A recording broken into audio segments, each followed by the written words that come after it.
sadly crippled by the manacles of segregation and the chains of discrimination.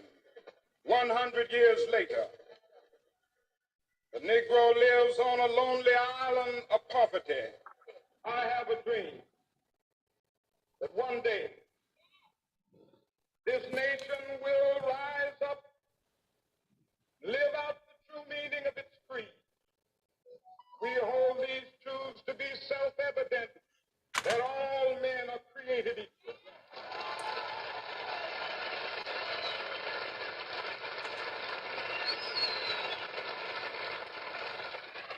I have a dream that one day on the red hills of Georgia, sons of former slaves and the sons of former slave owners will they be able to sit down together at the table of brotherhood. I have a dream that one day, even the state of Mississippi, a state sweltering with the heat of injustice, sweltering with the heat of oppression, will be transformed into an oasis of freedom and justice. I have a dream. My four little children will one day live in a nation where they will not be judged by the color of their skin, but by the content of their character. I have a dream today.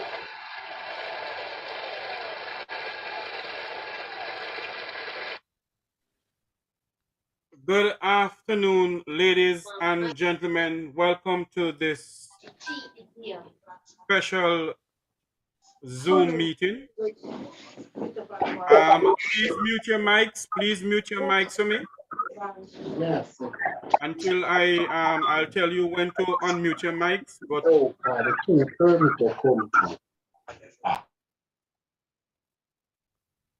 welcome to the special Zoom meeting. We're live on my YouTube channel this evening because I want this to be professional. This evening, we have some discussion to do. I have with me the president of JATU, Mr. Louis Barton. I also have with me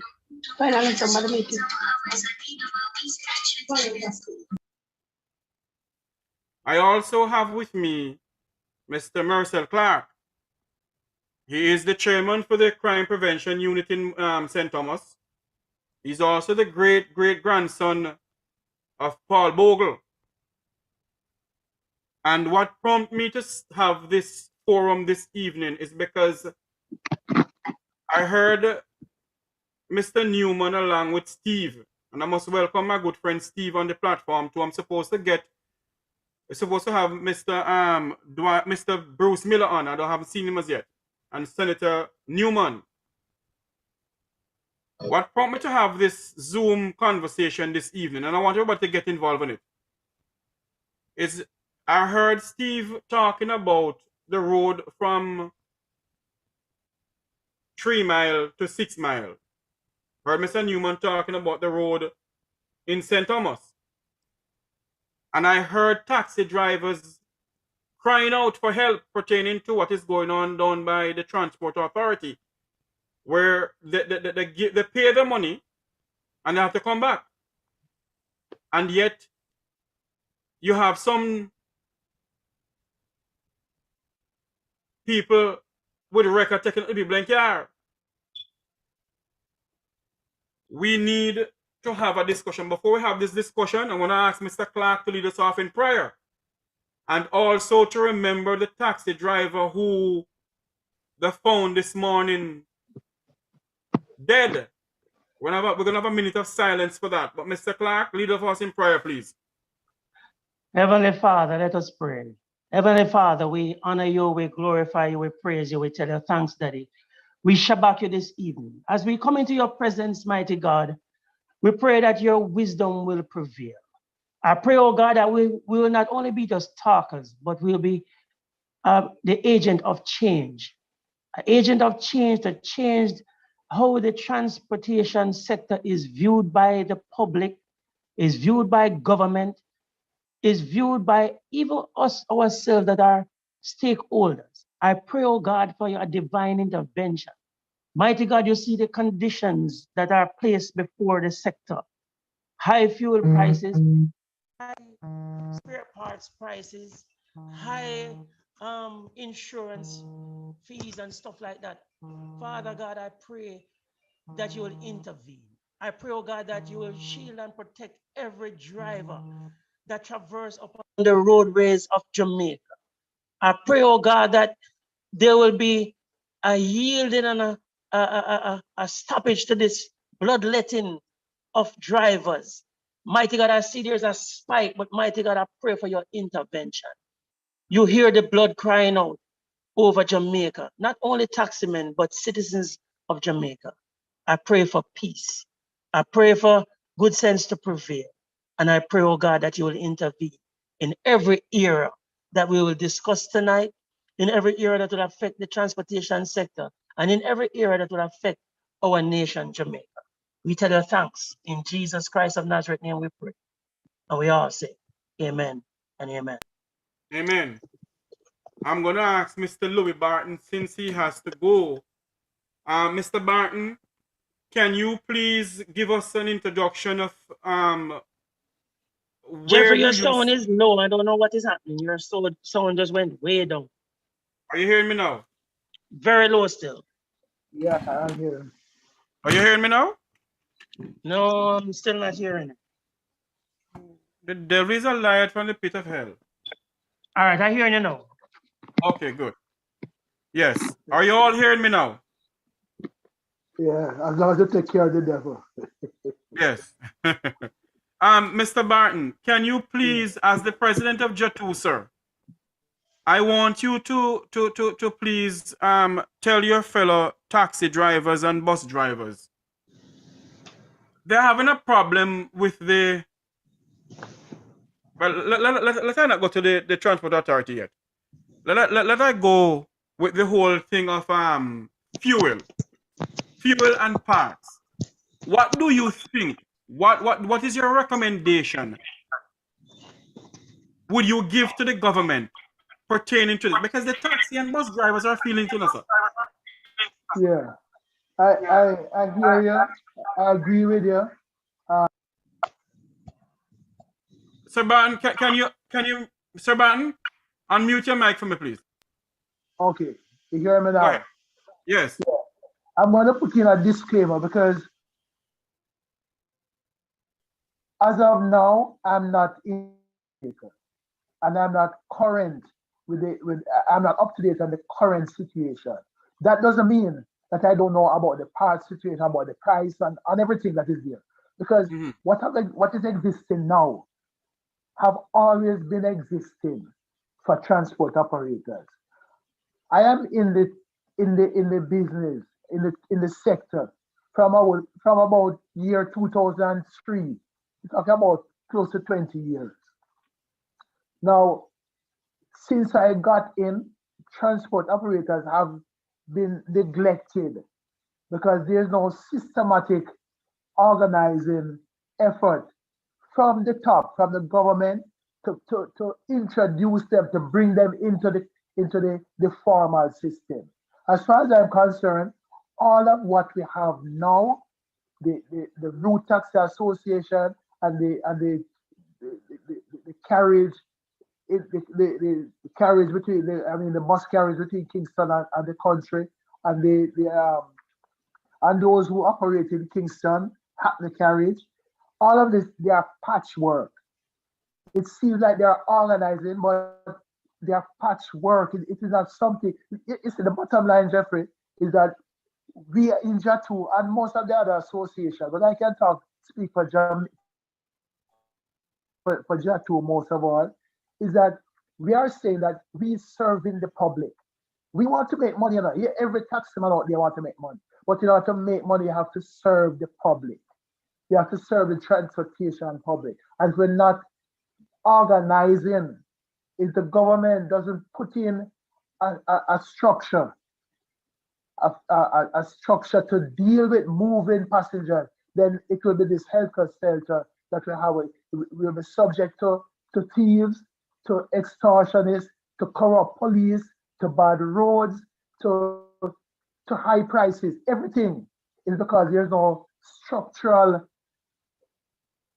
way, there's no structure that we operate within. And yet, you see, if you have a structure that you operate within, then you can go to any part of that structure and say, well, okay, road structure is bad. So this is the set of people who will deal with this. Or the pricing structure is bad. So we go to the people who deal with the pricing structure. But there's no structure to deal with anything. So from get-go, from I know it, right? And from I was a schoolboy, which was like in the 60s, I remember going to school in the 60s.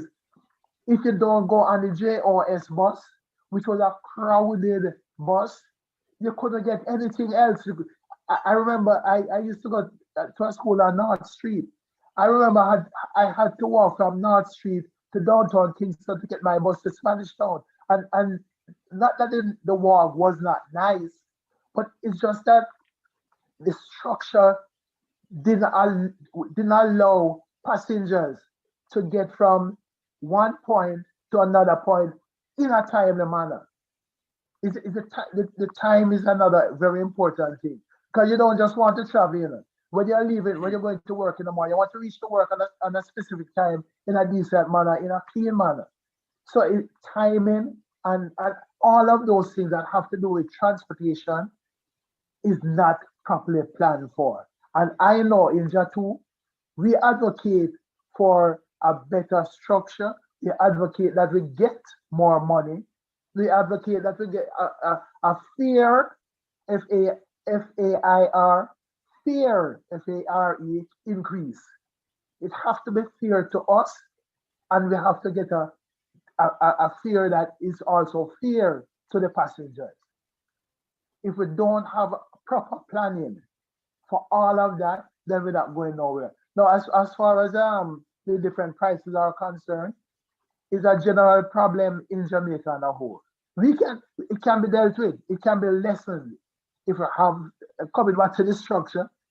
For example, if we as transport operators, the 40,000 legal transport operators, if they can tell the government that when you're going to plan for imports, the amount of money the amount of foreign exchange that is set aside for import of motor vehicles must be at a certain level.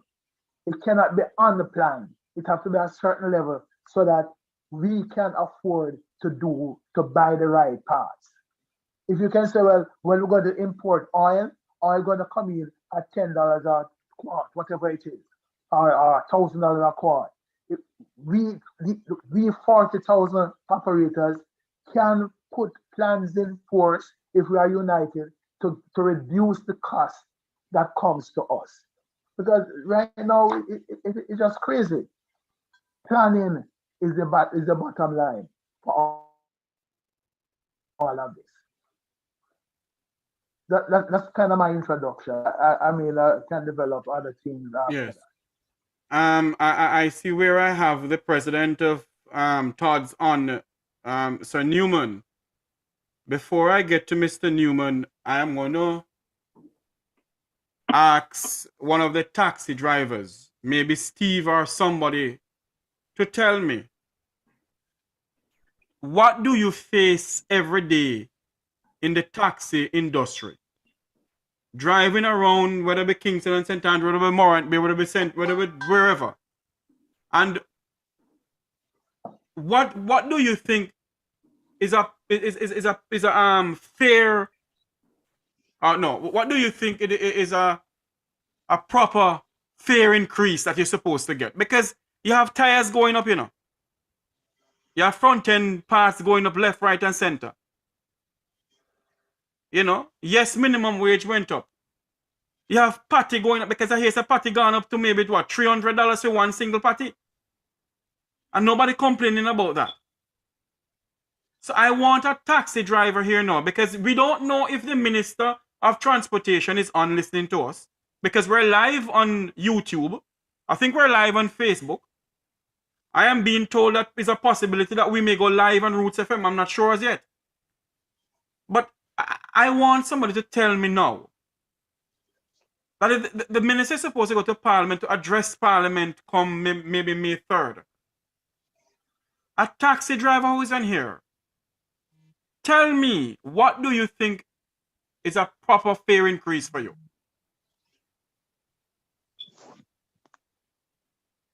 Unmute your mic and somebody speak. Good evening, everybody. Jeff, Yes. let me tell you something. You see, a proper fare increase, I believe we need to go back to the OUR. So when the transportation go on at OUR, then we can apply for a fare increase. But if we are a sector where the government or the MP or somebody who grant us fare increase, it's not going to work. It's not going to work because the last time we get fare increase, if I'm not mistaken, 8 to 9 years span. And that cannot work. That cannot work. So the thing about it, we need to go back to OUR so we can get a proper fare increase. So when we have a fare increase, then we can serve the sector more better. This also mentality, we need to cut it out. The transportation is not a hustle mentality, it's a job, it's an investment. And we need to let people know it's not hustling, it's a job and it is an investment. So as soon as most people know it is an investment, then the government will treat us better. The government treat us like we is the worst thing in Jamaica. The police come abuse us, the transport authority abuse us, everybody abuse us because we have nobody to turn to. We have no one to turn to. The president, them what we have to turn to. In Jamaica, almost a two presidents do little thing for us. The president of Jatu and the president of TADS. No other president do nothing for the drivers and nothing at all. Because them see it as a day pay. Them see it when if 1st of February to May, them see it where them belly can fat and them belly full and them don't care about nobody else.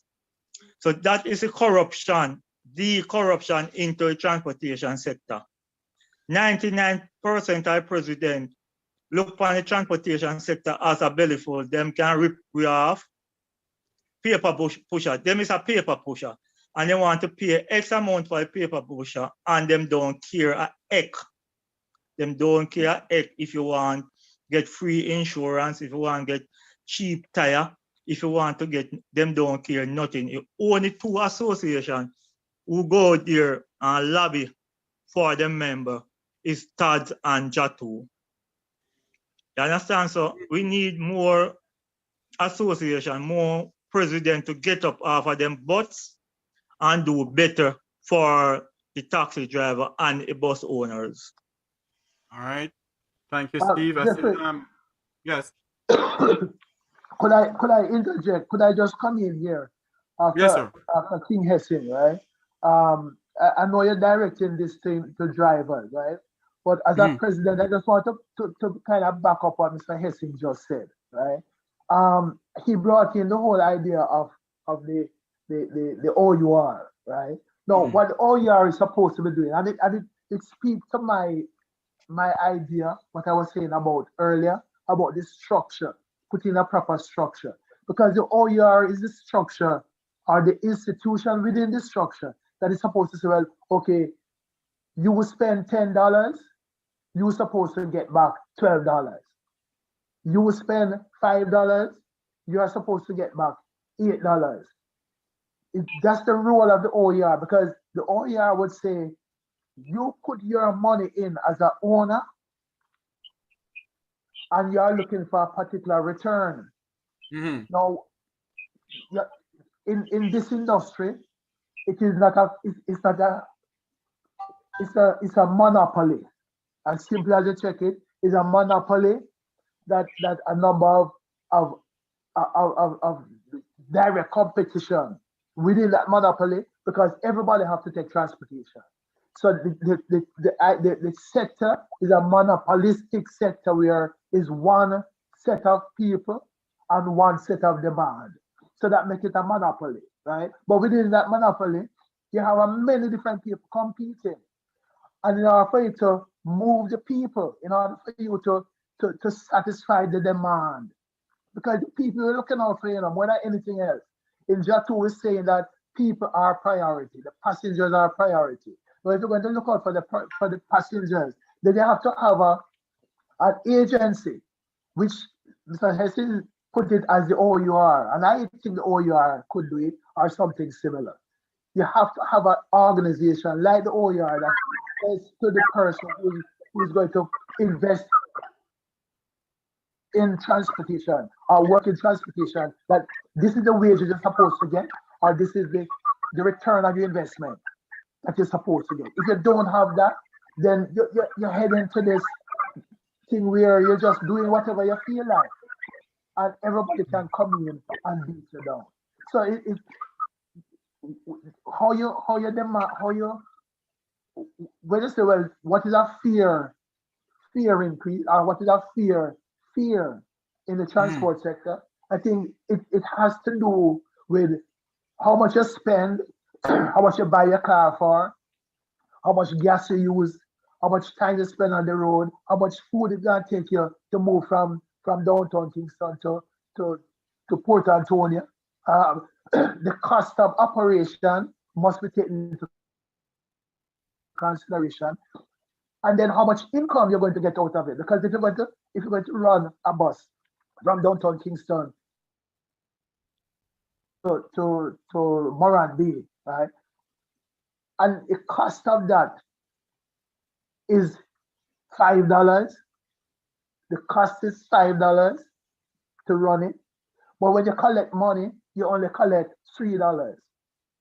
Very soon, you won't have any money to run the bus the next day or the next month.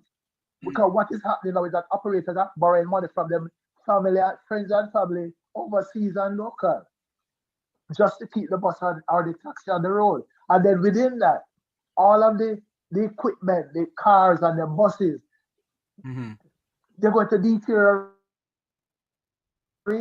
You're going to start seeing tear up seats, and you're going to see something break off and you can't repair it, or you put in a cheap brake. So all of that have to come into consideration when you're setting a fare. And that's why I say, Jeffrey, we have to have a structure where we as operators have an input in it. Let me just throw something else in because I guess it's not the time to do it, but I just want to do it because we talk about the road condition. Hold on to the button. Don't go there yet. Please, don't go there. Okay. I see, is it Ralston has his hand up? Or Raleigh? Unmute your mic for me, sir. You have your hand up. You want to say something? Oh, I just want to go and use the bathroom and return. All right. Yes, sir. Yes, Raleigh, go ahead. I heard Mr. Essin and Mr. Barton talk about OUR a while ago. Yes. That's to be a long term. We need something for the short term now till we get there. And the fact is, I think the government already know the cost per travel. Because I think they do some research on that already.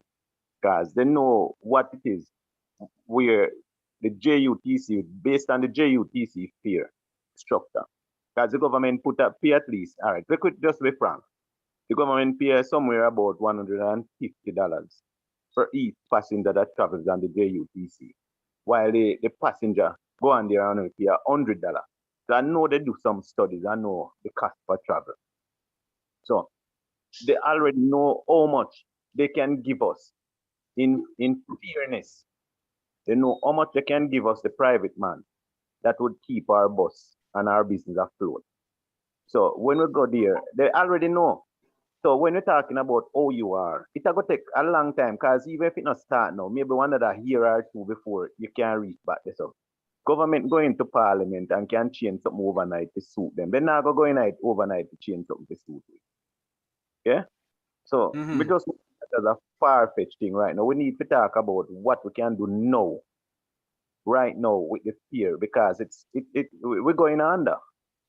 Because when I do calculation on travel, so for instance, Mr. Barton talked about St. Thomas a while ago.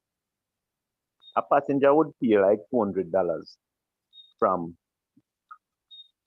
Kingston to Yalas. And you're allowed to carry 29 passengers, somebody there they give you. And you do the calculation. In that round trip, you can make maybe about $5,000. And in that one-way trip, and when you make that one-way trip and you go back to Kingston, you have to have at least some $3,000 out of that to put back petrol in the box.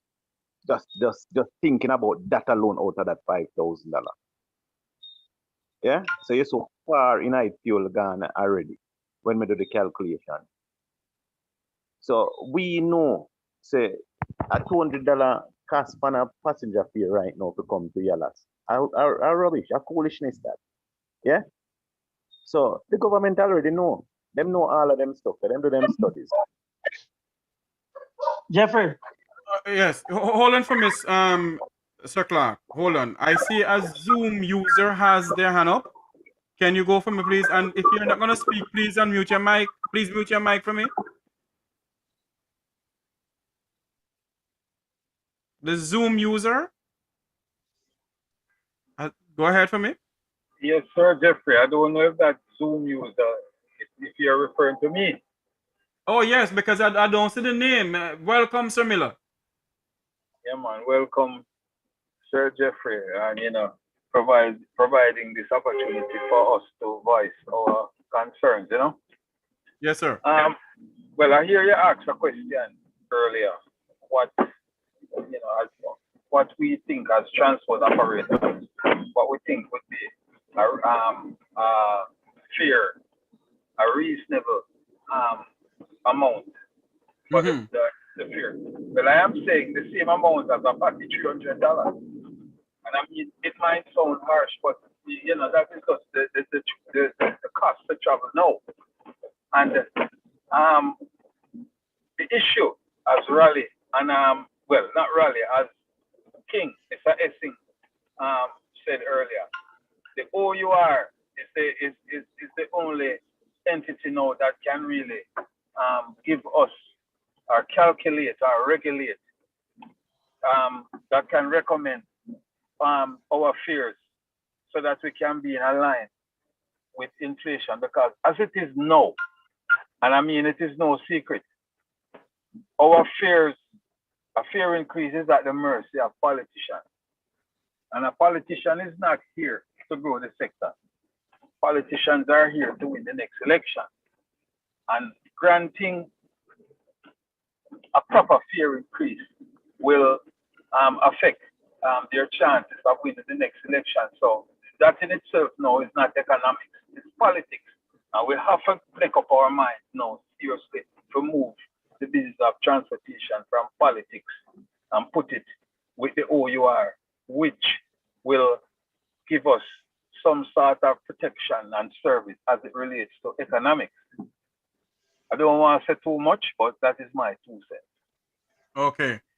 I see wherein Mr. Kedona Hislop is saying that the transport sector is an investment. It is not a joke. He's on YouTube speaking. And to be honest, we need to take this thing as a business, because you all go out there and borrow money from the banks and wherever to buy your vehicles and to do whatever. And you see, I keep on saying this, I've been saying this on my radio program, I've been saying this all over, and I'm going to say it again. If the taxi operators and bus operators do not come together and stop this crab in a barrel mentality, then the politicians will not take you all seriously. You all have the power to do things, And I don't want anybody to think that I'm on here dictating and telling you all what to do. You all have the power to lock this industry down, You can lock it down like second barrel. If you all don't come together, it will not happen.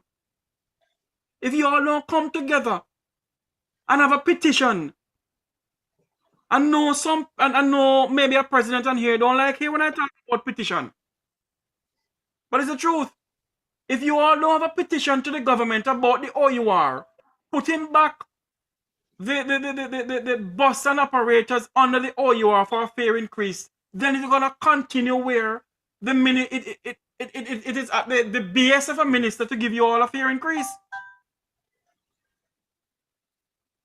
So until you all come together and put everything together and say, okay, this is our plan.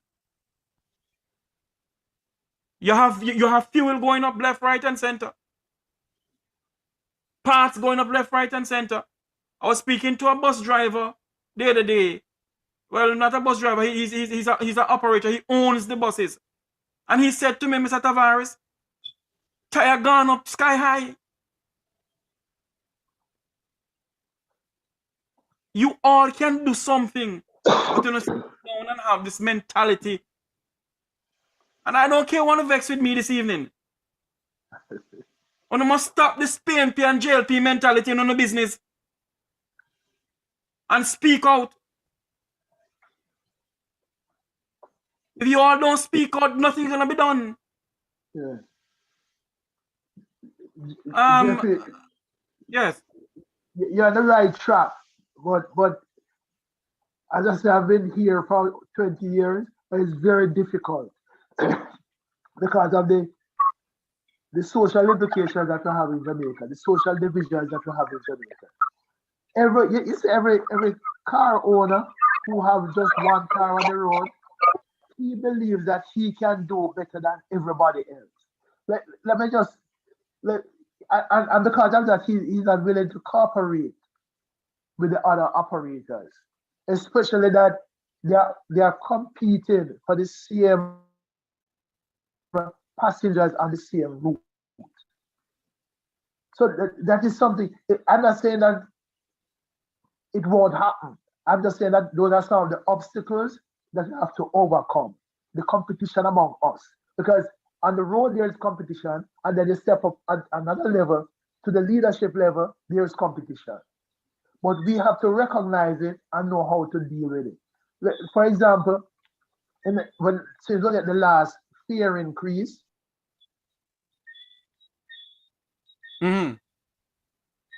So Barton, your mic is muted. Unmute your mic for me.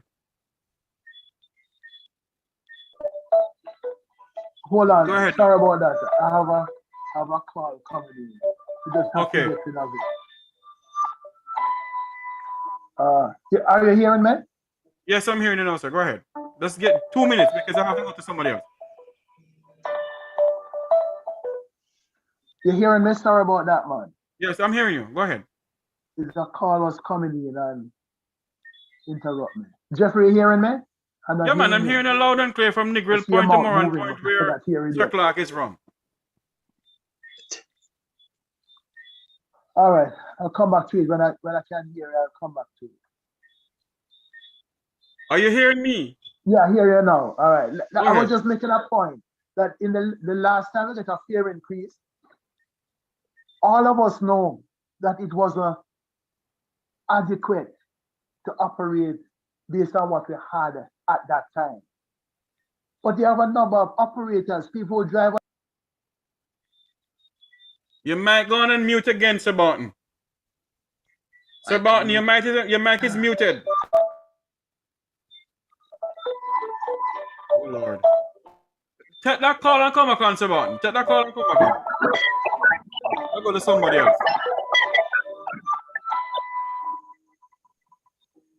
We're having a discussion this evening with bus and taxi operators. In case you're joining us on our social media platform, we're having a discussion with bus and taxi operators here on Mek Wi Talk, a special edition. We're speaking to bus and taxi drivers. We have the president of Yes, sorry, Jeffrey, Mr. I had a call coming in. Yes, we also have Mr. Edgerton Newman from TADS on. We're going to have him next to speak. Mr. Barton, go ahead for me, sir.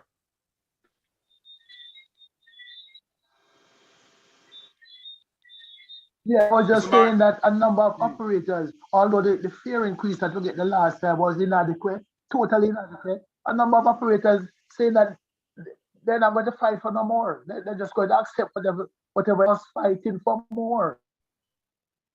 mm, And it was, I don't know how those guys live. Do something else.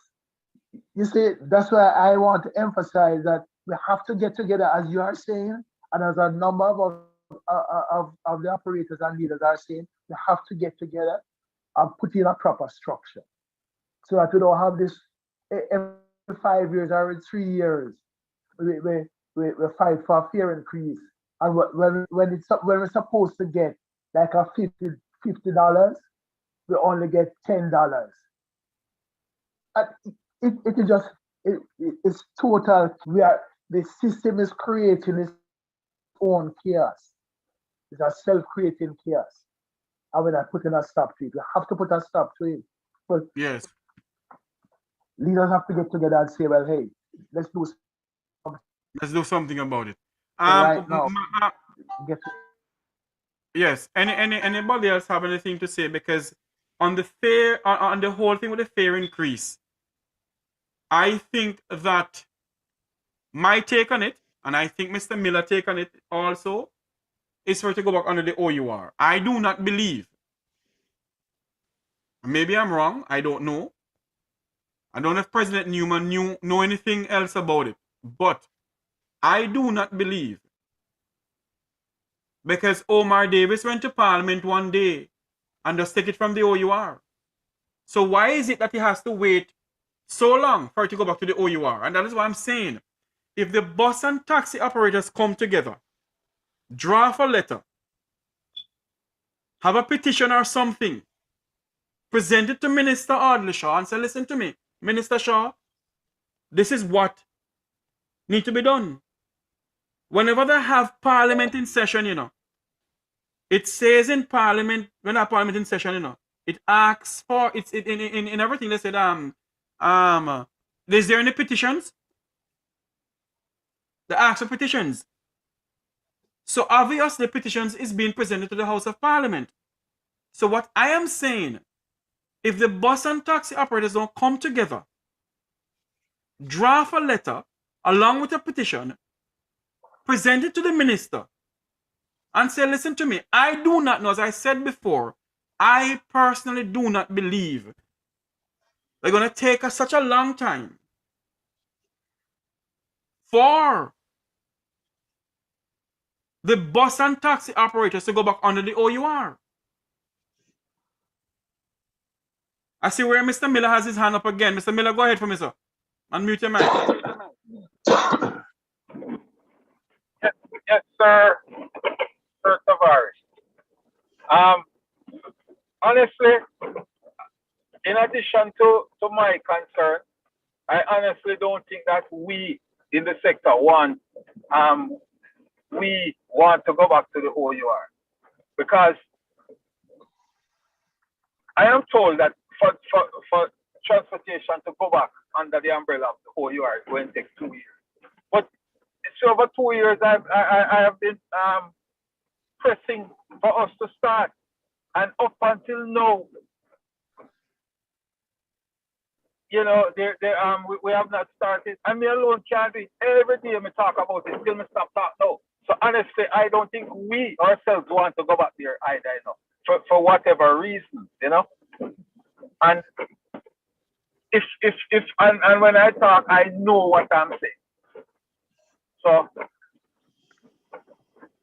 that is what I'm saying right now. Jeffrey. Yes, sir, Clark, go ahead. Yes. Good evening, everybody. OUR, yes. But before OUR, there must, let me stress the must, there must be a coming together of the sector. All the umbrella groups, all the associations, everybody must have one voice. One voice. If I am a minister of transportation and I hear different associations or umbrella group stating this level of increase comparing to that one, I'm going to say what I want to say. I will never take the sector serious.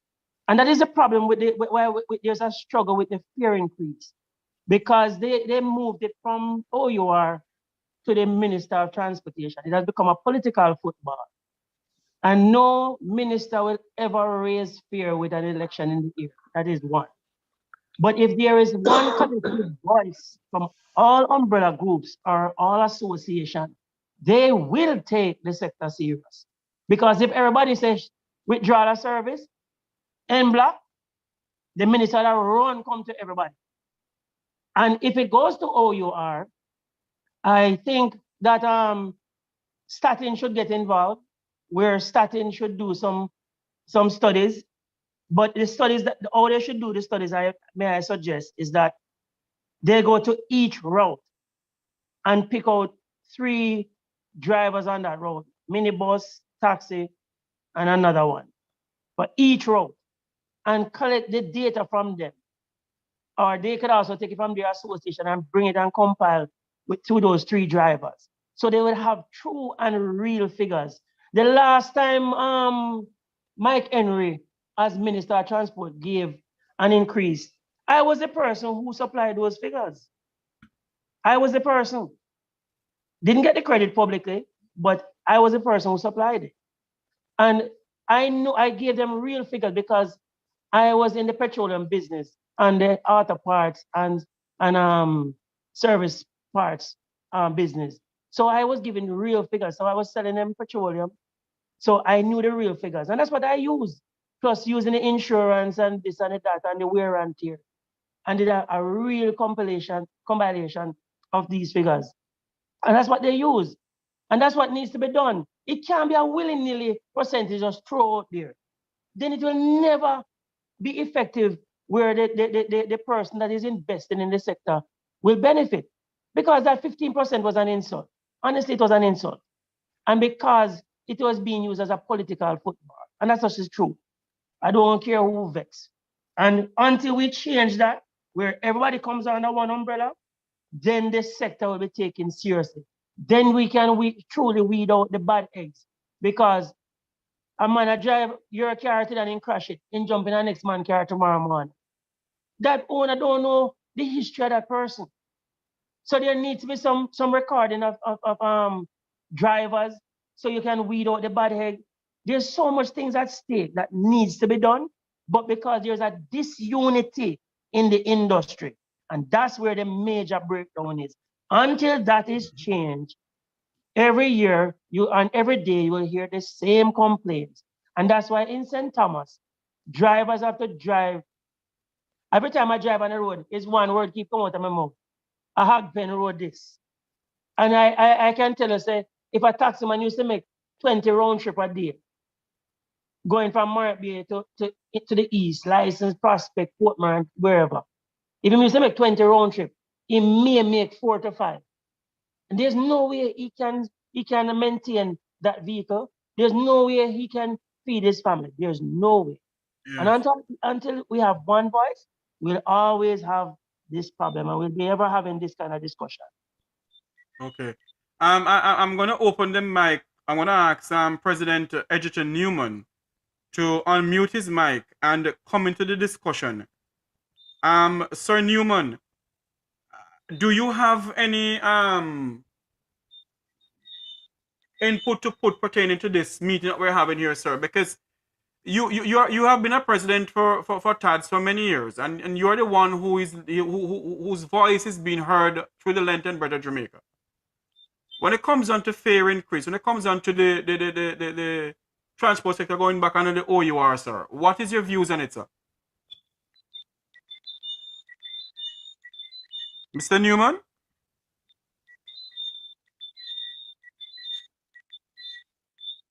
I wonder if he fall asleep. You know, you're the penny wall of them, sir. It's not that. Well, all right. Mr. Newman is maybe preoccupied somewhere else.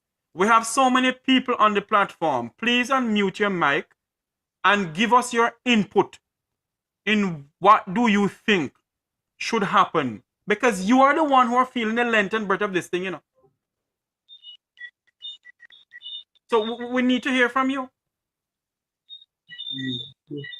Go ahead, We sir. need, we need a fair increase.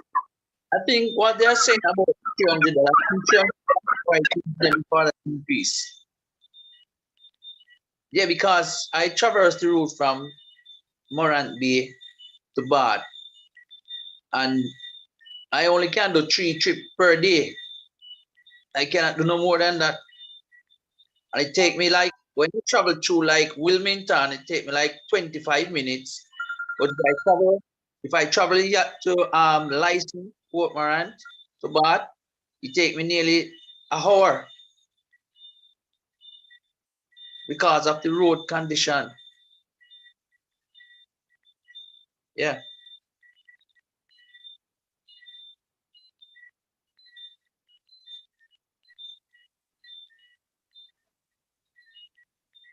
So basically, how much you make per trip, sir?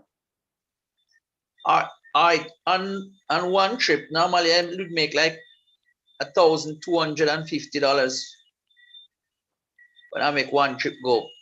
So 3,750 for 3 trip. Yeah. Wow.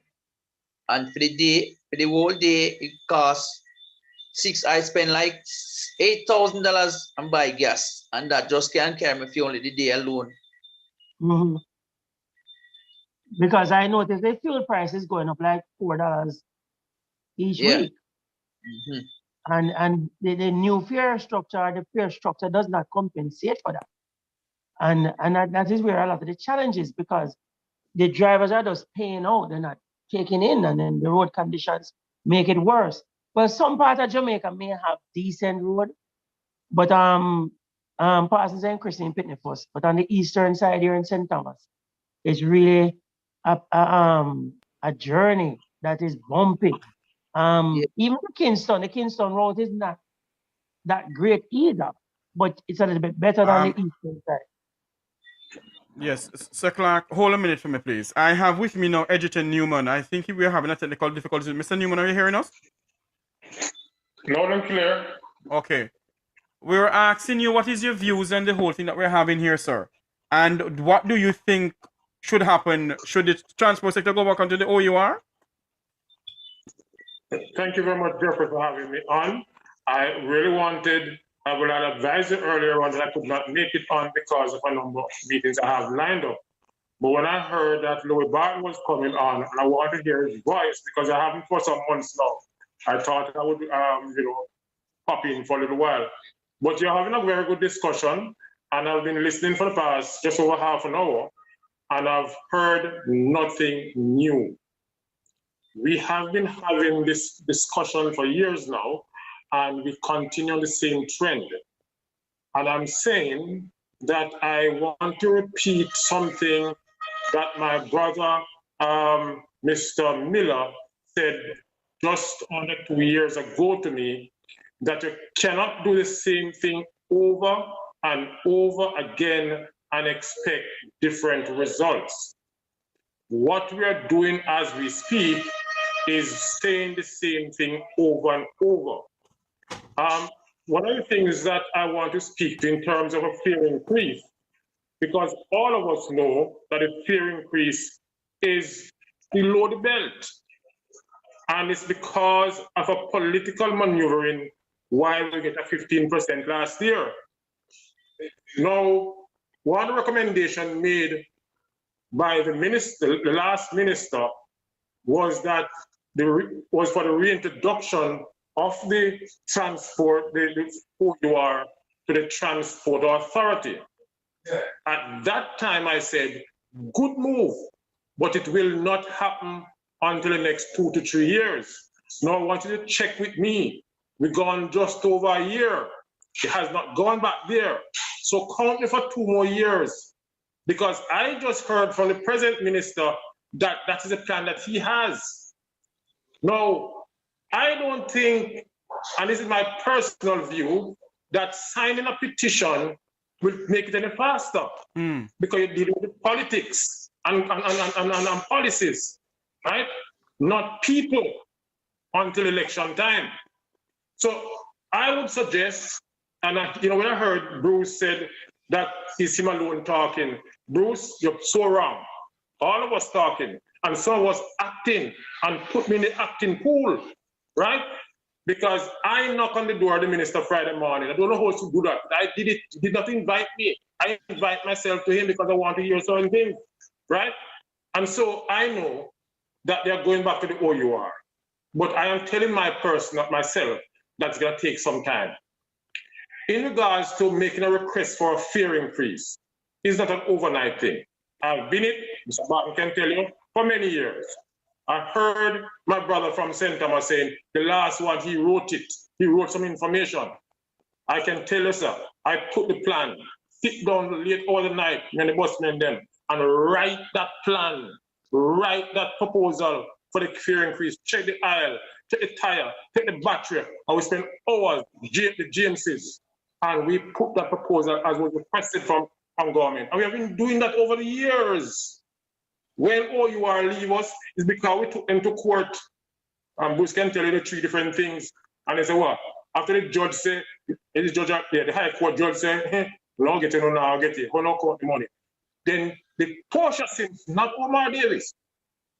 Omar is wrong in many ways, but this time was Portia Simpson who went to Parliament overnight and take away the OUR from the Transport Authority. You hear the present government say when they took office, so then take away for put it back. That was a that's what they thought given by Mike Henry, right? So, you know, what we need, as Mr. Clark said, is a coming together of everybody, and it's not going to happen right now. If any day, all the taxi men and women, leaders them come together, not only men and women, the leaders come together, we're closer to judgment. And I'm serious. Today, in a meeting today, after we put the proposal for the NCB link and the other thing, I would say let's come together and deal with it. One association president said, with due respect to him, if his tags bring it up, I don't think my members are going to support it. Right? And I invited him to the meeting today, and this was his get up and say before NCB. And I said, boy, I think when tags do something was for everybody. Why didn't know some people think it's for tags alone? No. And so we have a problem. And I think we address that unity problem, that personality problem, we're not going to move further. But I am for the OUR, Mr. Miller. I deal with it, and I don't want to say on a daily basis, I think about it, right? So it's not you alone talking about it, but I want to do what you said, move from the talking about the thing to acting, the doing the thing. And that is why I'm here, one of the reasons why I'm on platform now, is because when we talk about St. Thomas, yes, because and who can try with me and talk about it and deal with it? Hold on for me, President Newman. Hold on for me, President Newman. Don't go there yet, because what we got to do now is that we got to make a decision here now, because we have 3 more topics to deal with. Bad roads. Now, if I have to leave, because I meet at 8 o'clock, if I have to leave before, I must say to you, all is set for tomorrow in St. Thomas, unless one of the presidents come out and say something else. There's no planning. They've been all the plan already. Tomorrow, St. Thomas lockdown. Lockdown, Mr. Raleigh. Tomorrow, no bus, no taxi, no drive tomorrow morning in St. Thomas because we want the road fixed. Okay, hold on there. We have 2 more topics to leave then. Bad roads and Transport Authority. So before we leave off of the fare increase and the fuel and everything like that, you're saying to us then that the fare increase, leave that alone, because your minister will deal with that when it comes on to the No, sir, I didn't say, no. I didn't say the minister will deal with anything at all. Please, because I know how words can go. All right? One thing the minister a bit. Must be noted that a fare increase, as was suggested by the minister in January, at that famous VMBS function, VMBS function, it's something he was thinking about to give us more increase. But everybody could talk to both me and the minister on the matter, and some say me wrong and some say me right or whatever. The fare increase is imminent. We have to make the suggestion. And Clark is we have to come together first. I agree with that. So hold on, Mr. Newman, before I come off of that to go to bad roads, because the bad roads is why I really have this thing, Yes. What I want to find out from you now, is it that you, the president of JATU, the president of TADS, the president of NATO, the president of ZARO, all over the place, because I hope a president, America have one president, but Jamaica I hope a 40 president. Hold on, Mr. Newman, what I want to find out now, sir, is all the president going to be on board for the fare increase? Because some of them tell Minister Shah they don't want it. Absolutely. That's why I don't know. I know that TAGS will make it a submission, and I know JATU will do the same thing. I want to work together. I know about JATU and TAGS. I can't speak about anybody else at this time, unfortunately. And I can speak about the other taxi groups that are part of TAGS, like the St. Thomas one, Eastern St. Thomas, the Old Harbor, the Central Clarendon. I can speak about those, but I can't speak about anybody else. So, Mr. Newman, have you approached the minister pertaining to fuel? Because if the Prime Minister of Barbados, Mia Mottley, can say to her government and her petroleum dealers, XQYZ, why is it that the government of Jamaica can't do something like that? Why can't they say, okay, we're going to take off the gas tax? Because the government does not care about the little taxi man. I don't want to call him little either. There's one little taxi man. The government doesn't care about the small business people in this country, right? And that includes the transport sector. If they care about us, they will move the tax off the gas. What they want to give us a little coupon that will serve us 1 day or 1.5 days, right? And they don't, then go back and beg them again. They like when you come beg them and beg them and beg them. So, Mr. Newman, do you think that the taxi and bus operators should come together, like what they're gonna come together in St. Thomas tomorrow, and do a little lock, stock and barrel? I don't believe in demonstration. Me never said demonstration. When you hear me say a while ago, lock, stock and barrel. Let me just read the mind. Let me just make the point. I believe that we must have consultation, we must communicate before we demonstrate. So if you come, just like in St. Thomas, you do everything already in St. Thomas and reach nowhere because a lot on the damn place tomorrow. When it comes to other things, let's consult, let's communicate. There's a new minister now,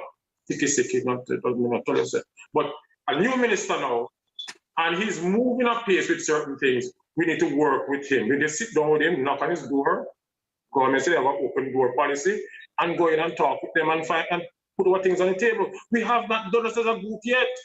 We did piecemeal. Ejitan go, Louis go, this person go and that person go. It's not working that way. We need to come together, as our clerk said, and put one proposal on the table. The other day, a group of taximen go to the minister as a group. If it was tags, everybody here what discussed in the boardroom. But that group went, and up to now, don't hear nothing from what happened. But in time, tags go, we can't tell everybody because we want to talk for everybody. And same thing with that too. Okay, so we have the discussion about that now. We're going to go to bad roads, the roads in St. Thomas. Sir Clark, do we have anybody from St. Thomas on here apart from you? There's any bus and taxi drivers from St. Thomas on the platform here now? Yes, I'm sure of one. Let me look. Let me see. Yeah, man, Roddy, taxi driver. Okay. Rally. Yeah, Rally there too. Yes. Yeah, President Brown is there. Kurt Brown. President, okay. Can you all mute back your mic for me? I'm going to ask President Brown as he comes on, President Kurt Brown, for the St. Thomas Taxis Association. Is it St. Thomas Taxi Association? Am I correct? Yeah, yes. Eastern St. Thomas Taxi Association. Yes. Good evening, everyone. Good evening. Good evening, President Brown. Tell me what is going on. What is going on in St. Thomas? Because I had you all on my program about a month or 2 months ago. And me get to understand that the road is still in, not even jackass one right Panny. Michelle Clark, Michelle Charles have her Prado and her Range along with what the man name again for Western St. Thomas, what him name again for the James JLP? Robertson. James Robertson, them drive up and down and they don't care. What is your plan for it? And what is going on in St. Thomas now? Just talk to me. All right. Yeah, What from is the the solution last for you all? meeting that we had, last Zoom meeting, matters only get worse from that meeting. I thought that meeting would have probably enhanced and let it better, but it just got worse. Because I was telling about the returning resident and the older people who are complaining in silence. So they are not complaining anymore. There are a lot of them, they already died. So at this point, with the transport operator, see, we are still in the renewal of the road taxi road license, and we have more members coming out of the business than who are renewing their road license, because the bad road condition and the high inflation, the high gas price, they cannot maintain this business, transport business. It got into the dogs. So hold on for me there. What I want to find out from you, because we're live on YouTube, and I know some of these hierarchy of the government listen to this big mouth chatter kind of nonsense sometimes. Because me get calls, so me must keep my mouth shut. But me not shut my mouth. What I want to find out from you now, has the member of parliament for either Western or Eastern sit down and talk to you all? Has the mayor for St. Thomas speak to anybody? No. Mr. Brown, I'm not hearing the man talk, no man? No, they have not speak with us. I don't know who they are talking to, but not the transport operators in the parish. Because the last time we had a meeting with one of the road supervisor. Jeffrey, let me interrupt for a second. I sat down with both presidents and we wrote a letter to China Harbor, the contractors. Mr. Clark, we're not seeing your face when you see half of your jaw. You're labor, right? Talk now, man. Yeah, man, I'm saying to you, I sat down with both presidents and we wrote a letter that was sent to China Harbor, which is the main contractor. It went to NWA, local and Kingston head office, the office of the Prime Minister. It went to the Minister of Transport. It went to both member of Parliament. It went to the Mayor, Parish Council, and other agencies, all relevant agencies, including Ministry of Health, because they and the fire department is suffering. They are suffering, even the police, because they have to transport prisoners every day to court. And it's a challenge. The fire, they're late in responding to accidents or fires. The health sector is the same thing. Everybody is suffering. The returning residents, the elderly, the disabled community, the school community. Everybody is suffering. You know, this morning I drove out to church and a check engine light came on and we went to the mechanic. And when we pull out the air cleaner, you don't want to see what come out of it. You don't want to see what come out of it. But all relevant authority was written, nobody responded. Not one. Just a couple of weeks ago, a few taxi drivers went to sit with the China Harbor representative in St. Thomas by the roundabout. And he promised that by the end of April that roads will be serviced, but maybe not all of them, but some. The only thing I think service. Hold on for me, Mr. Clark. Hold on for me, because I'm a bit confused with this road thing. I thought I was told that is not China Harbor doing the leg of one work to St. Thomas. You have China Harbor doing from Harborview to XQYZ and from Harbour. Go ahead. Let me explain to you. China Harbor as the entire contract for this, the what is it, South Coast Highway, whatever it is. Right. But the government had asked that local contractors did from Yalas to it's up to Ardley now and to Cedar Valley. So the local contractors, so you have S&G, you have Smiths, you have Kinetic, and Alcar. Then not so much of them had the local road figure do. Yes, sir. And What kind of slackness that going on? yeah, man, it you know what, it's a mess. Trust me, it's a confusion. I don't think Hold on a minute. Hold on. You're saying to me now that you have about 10 people contracting the road. And there are subcontracts also. Because what I understand with the Morant Bay to Prospect stretch and to Ardley, the contract was awarded to some, I can't remember the name of the company. And it was sub to Kinetic or another company, then Kinetic. So Kinetic is the one that's doing from Morant Bay to Prospect. But I heard that they just got the extension to Ardley Crossing, which is past Golden Gate. So there's a lot of subcontractors in it. So some of them are not the real contractors.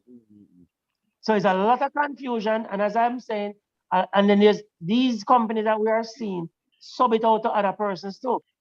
And you're saying now that neither the two members of parliament, nor the councillors, nor the mayors has spoken to the residents of St. Thomas or the taxi drivers or bus drivers about anything. The mayor I know sat down at a gas station with some taxi drivers and said, boy, basically he was saying that there's not much he can do. I saw him the same week they had the town hall meeting at the Goodyear site. And he was saying, boy, you don't know more for doing, know if it's, but it's out of his hand. So if it is out of his hand as the mayor for Morant Bay, so who is we? That's where we are. Okay. All right. President Brown. Yes, sir. I heard the president, because to me, and a lot of people gonna vex with me, I heard President Newman said that he's in agreement to lock St. Thomas down. I'm in agreement with it too. Because if that's the only way you can get the political representatives to address the situation, then I agree with you all. What I want to find out from you all now, when you do that, what do you want to get out of it? Or what do you think that you should get out of it? But Mr. Jeffrey, I don't really support no lockdown. No, we support withdrawal of service because of the dissatisfied with the condition of the road and what is happening now. You see it, because you know it is illegal to do any blocking of road or those things. So we don't support that. You see it, especially me don't support that. You see it. It's not that we are not on the ground with some of these road supervisor and the same gentleman from China, our Mr. Anderson. We are in dialogue with them, but it's that they are not living up to their words. So is this Mr. Anderson a Chinese citizen or a Jamaican citizen? He's I'm not even sure, but to my understanding, he's a Jamaican. Anybody can get his number or anything that can give to me that I can call the company, because to me it seems as if a radio station or a news outlet don't call them and you know, talk about the disrespect that they're doing out the people up there, nothing's gonna be done. Because my understanding that I'm getting from Mr. Anderson is that the way we view road project is that the way it should be done. Because he's saying that what is happening now? It's the norm. It wasn't the norm when they were building the Harborview leg, though.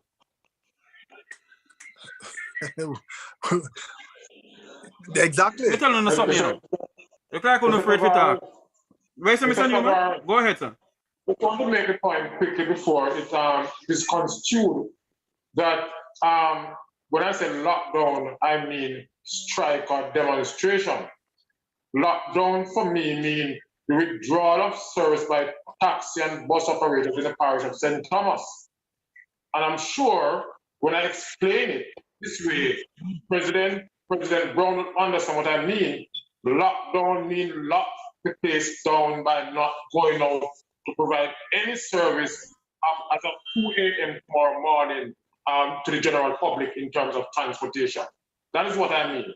And we need to know, because I don't want to be here, beat up myself, put myself in problem by saying lock the place down and people say, see the new one, throw the government on a bus again. That's what happened after 3. I just believe that the operators in St. Thomas have been speaking. This man they call Anderson take taxi man for fool and bus man in St. Thomas for fool. And him drinking coffee when they turn them back and laugh after them. That's what he's doing. And we're saying enough is enough. Say to the commuting public, we can't get to carry your daughter to hospital because she's pregnant and she's dropping a potholes and lose a baby. So guess what? We are sending a strong message to government to fix the road. I go out there, Mr. Brown, no, I go to a license as over 14 months ago for training. Mr. Clark, no, too. And it's the same pothole road. Today, it's worse. But what I don't understand, though, and I fail to understand this, you have 2 current members of parliament in the Labour Party. I tell you, they don't care. And not one of them address the situation? Jeffrey. Go ahead. Jeffrey. Go ahead. Let me just interject 2 things. I spoke to Mr. Louis Millwood, the other president, just before I came on. I know he was trying to get on. I don't know if he got on. But he is not in support of any demonstration or blocking of any road. Withdrawal of service. Because withdrawal of service. That's all he's not for withdrawal of service either. No, he's for that. Oh. He's for the withdrawal, but not a demonstration or a blocking of road. So he's not in support of that. But I spoke to both presidents before coming on, and that's what they both said to me. But I want to say something to you. You say the member of parliament for the eastern side, you know, she's aware of the road condition because she traverses on it. And every time there's a little piece of paving being done, if you go and check our social media pages, you'll see she posted, oh, we're paving roads now. That's what she do. They were doing 2 detour roads. She posted. They were doing a little light surface in Church Corner because it was unbearable to enter and exit the town. So it was causing a congestion in the town. And she was out there with her social media. Just a couple of weeks ago, they started paving the Prospect stretch. She was out there and she posted on her social media. So she is aware. But when it comes to the regular Humpy-Dumpy Agpen Road condition, she says nothing. She doesn't post that. But she posts when there's a little paving going on, which don't contribute too much. It's just a little minor relief. But the majority of the road surface is atrocious. Jeffrey, I would invite you to come here. Trust me, you're probably going back in ache and pain. And, you know, I have to buy muscle rubs just to massage and rub my body because the amount of, you know, bouncing and jumping all over you. You know something? I hear President Brown and President this and President that and all kind of president talking, saying no one listen, no one that. I soon come to you, my good friend Steve. Listen to me. It seems as if the only way we can get any action in this country, you know, is when we decide to block from Negril Point to Moran Point. You remember the 1980s gas riot or 1990s gas riot in this country? Where Jamaica was on the pinnacle of becoming a civil war? No, I am not advocating for that. What I am saying is this, that there's absolutely no way, and I'm pretty much sure somebody from government must be hearing us on social media.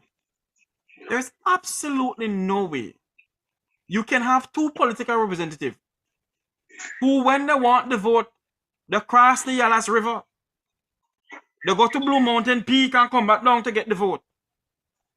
And the people are in a situation right now, and neither Dr. Michelle Charles nor James can say nothing about it. Is it that we must just take what they're doing to us because we are labor right, and we are PNP? When are we gonna wake up in this country? When are we gonna take a stand in this country to say to the political leaders of this country, you are the servant of the people of this country. We put you there. And we must stop this Nyama food mentality in this country. It cannot continue where the people of St. Thomas, the oldest set of people, must live in this. If there's a fire down by God forbid, down by one of the gas stations or wherever, what happened? Is the JDF gonna have a fire ambulance in the air going, a fire truck in the air going up there, go out the fire? Something need to be done. And the Prime Minister need to address the situation. And I'm gonna call somebody, you know. But I'm gonna call no name, I'm gonna call somebody when I come over this platform and say, look here, it can't continue. It cannot continue. Jeffrey. Uh-huh. You made a statement earlier that until there's a coming together. I appreciate Mr. Newman coming here tomorrow, but I'd love for the two local presidents to work hand in hand in anything and everything that concerns the transportation sector and decide to include the road condition.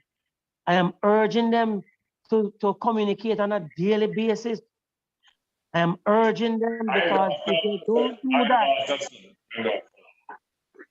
if they don't do that, it's the same thing that's happening nationally going to happen here. Yes. I see Steve, you have your hand up then, President Barton, go ahead. Steve? Yes, Jeff. You see, we must all experience. You see, local president in Thomas, they are politicians.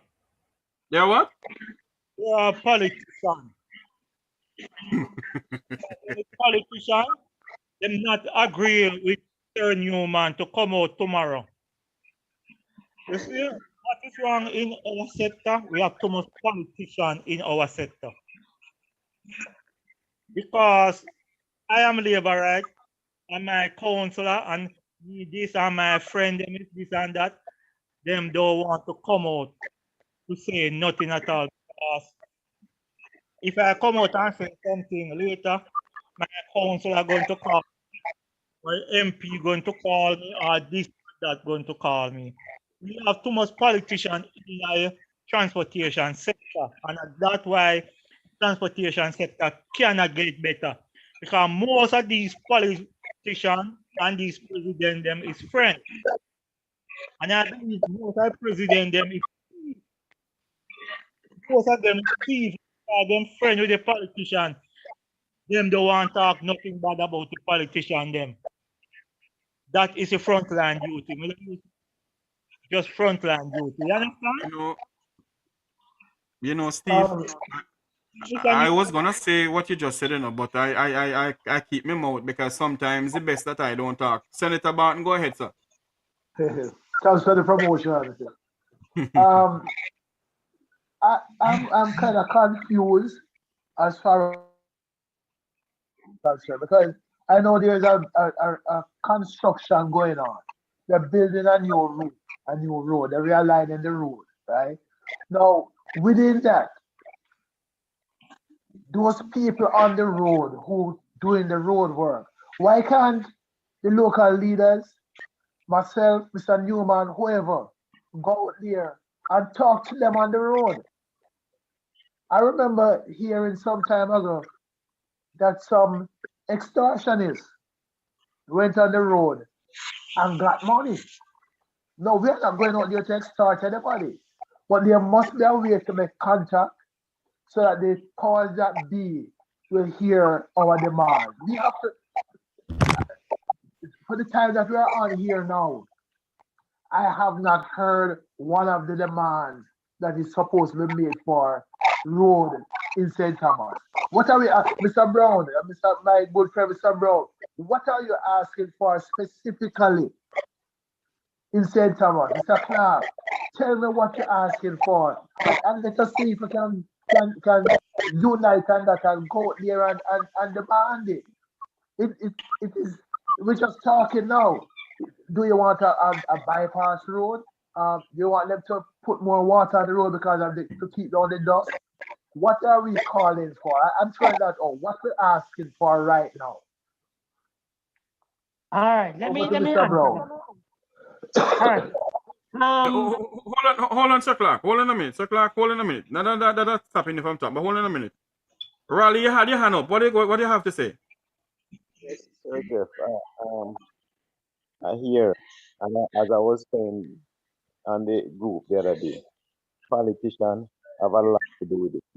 And politicians put their instrument and then lucky in a certain position to hold down the transport sector and to hold down St. Thomas in a sense. And politicians are going to tell us, I get a percentage out of every contractor package, we get money up there, we get work up there. So. And I, in terms of we suffering under this road condition. So we won't get to where we want to when we have these type of people in the position where they are right now. Because them are going to cover up even the taxi and the transportation association thing right now. You have the politician them lucky. We want to keep it at certain level, not cure the rest of them put them in a position where no cure the transport operator, them are suffer out there. They have these people who always try to quash down things. Because they get a phone call from the big man or the big woman. You see what I say? Mm-hmm. So always suppression. And this road condition, when they talk about them a work, what we want, when Mr. Barton asks what we want, we need them to stop dig the place and leave it like this.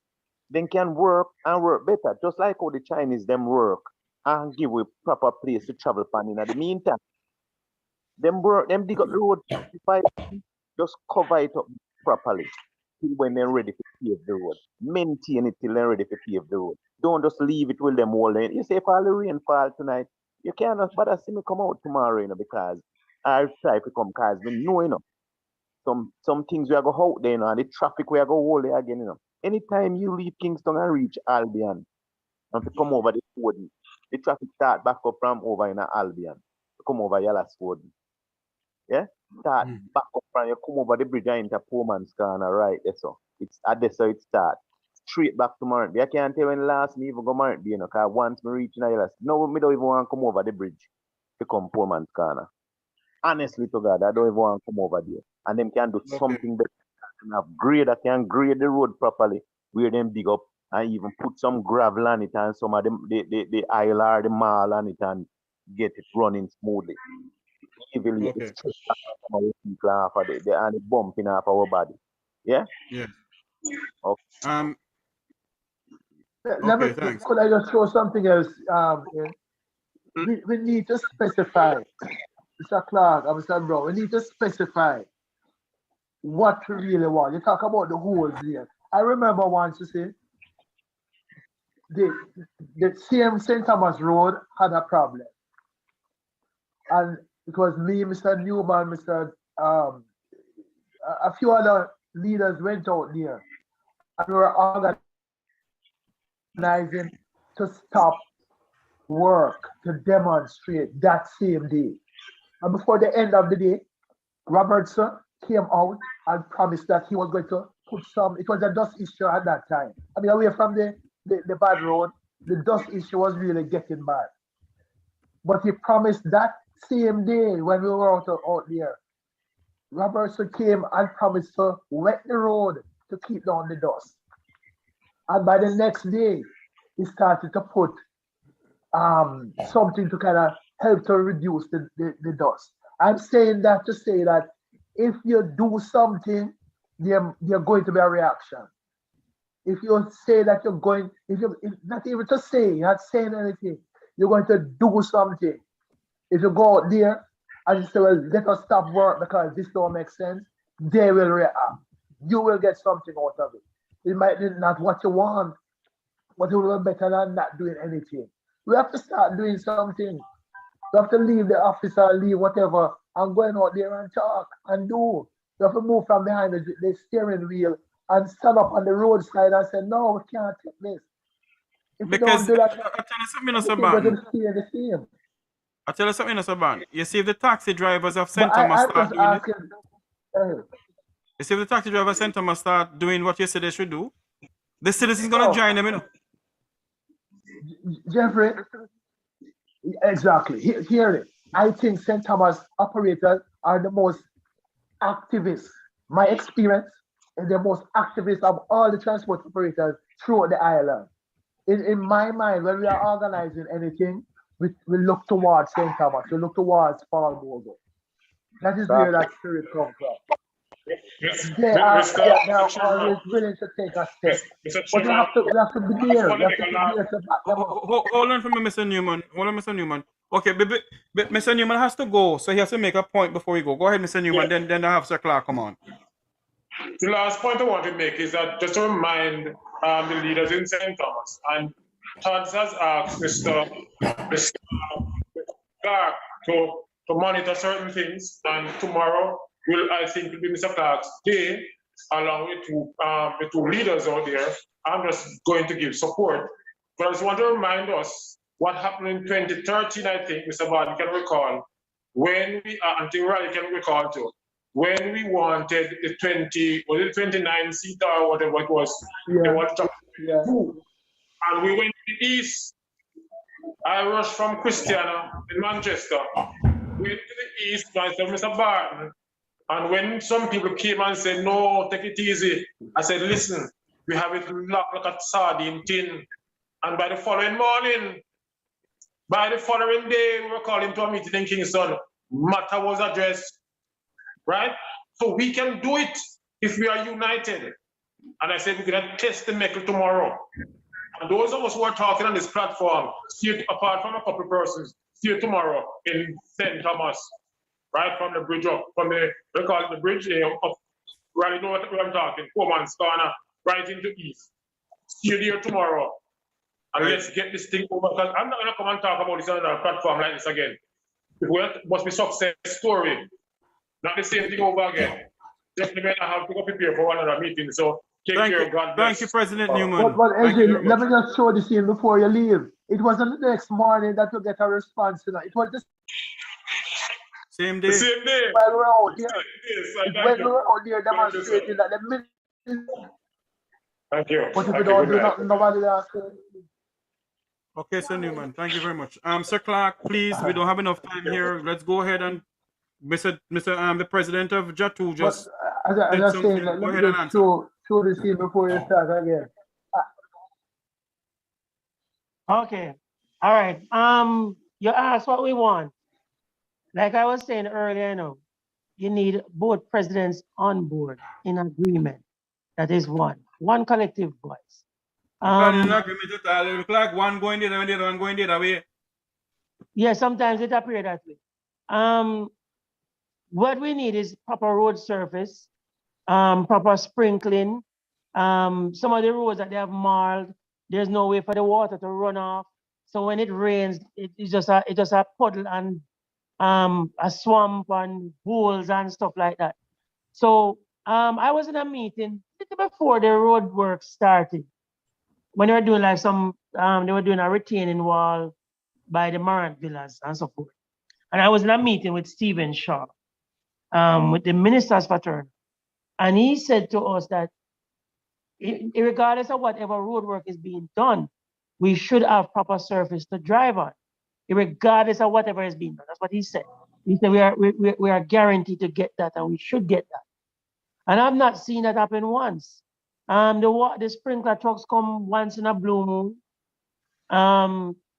And just Friday, they were grading the retreat stretch by the patty shop in retreat. And you didn't want to see it after they finished grading. A little rain drizzle. The next day it was the worst. And the other day it was worse. You know what I see today? We are demanding proper road service to drive, and regardless of whatever work is being done. Because there is a business called the transportation sector, which comprise of taxi, bus, delivery trucks, you name it. People carrying water, fuel, everything you name it has to go on that road. And it needs proper attention where people know what they're doing. It's the first road work I see where you build what you call it, sidewalk and gutter before you build the road. The road's supposed to the sidewalk and gutter are supposed to meet the road, not the road meet the sidewalk and the gutter. And that's what they're doing it back way. And you see a lot of they build these things and then they come and they dig it back up. And I'm just confused as to what is being done and if they really know what they are doing. And we need proper representation from every sector, parish council, NWA, members of parliament, the fire department, and the president of the Taxis Association too. They right. can't chat one corner of them out because them are laborers and them are paying fee. Exactly. And we have to take politics out of this thing. It affects everybody. Whether you're green, you're yellow, you're orange, or you're blue, whatever it is, it affects each and every one of us as a citizen of St. Thomas and as a citizen of Jamaica. And right now, a lot of persons don't want to come here because of the road surface and what is happening. It is chaos. You know, I used to take 5 minutes from Mark to license. It take me half an hour, 45 minutes. It's really crazy. You know, I used to leave a business place and go home and take a nap. I can't bother because I've been more tired just to drive home. And if I drive back on it again, so I'm not saying because sleep. Might as well stay away and stay in Marant Bay. So we need to address it. We need attention. And we are calling on the relevant authorities to intervene. We are calling for the Prime Minister to intervene. We're calling on everybody that has a say to raise their voice. I am in support and the two lackadaisical member of parliament out there who believe, but hello, I'm not afraid of nobody, you know. The two member of parliament, James Roberts and Michelle Charles, who believe that them employ the people. Jeffrey? The people must vote out them backside. Vote them out. Boy. Because if they can't represent the people, they walk hills and valleys for the vote for the people. Michelle Charles' father go out there and in chatter kind of bang around and get the people and vote. These presidents for these taxes association, look at man, don't stop on the nonsense. Speak with one voice and one accord. What you don't want, come tomorrow. Block the damn road or what? Mr. Brown, answer the question. What do you want for tomorrow, man? That's why we have this meeting. Stop on the damn nonsense now. Offense, Mr. Tavar. The suspended service. If you check the weather for this week, we're going to be having a lot of rain. And you know what that means? It's going to be more damage to the road than how it is now. And it's already in a deplorable condition. So what I want, or what we want, is for the contractor to maintain the road in a way that we can drive on it. Because if you check the time and the amount of time that they say that this road is supposed to Mr. Brown, if they're not Mr. Brown, hold on now. You hold on a minute for me now. If they are not maintaining the road, Mr. Brown, for you all to drive on, you're not talking to them nothing about it. You're not continue, so they must maintain the road. But take something action now, Mr. Brown. Well, that's the reason why we're having this conversation. Yes. You see, that's the reason why. Because if they were supposed to do what they're supposed to do, we would not be here on the Zoom meeting tonight. True.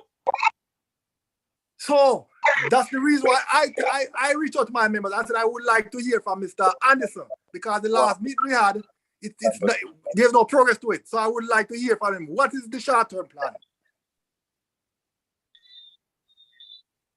But is it possible to make a list of the demands so that when you go there tomorrow, you know exactly what you're asking for? And you can say, call Jatu as well. Jatu support you. Because I can't be out there tomorrow. But I can send a letter or a news release saying that we support these demands that the operators in St. Thomas want. So make a list of the demands so that and spread the word. Mr. Barton, once you come in this parish, you don't need a list. For. You will see it. It is right there. It is right there in front of you. It is right there in front of you. If you come here, you will see the road. You will see the transport center. You will see the condition of the parish. No, Mr. Brown, what I'm saying is that when you go there with a list of items that you want done, then you can call for anybody in St.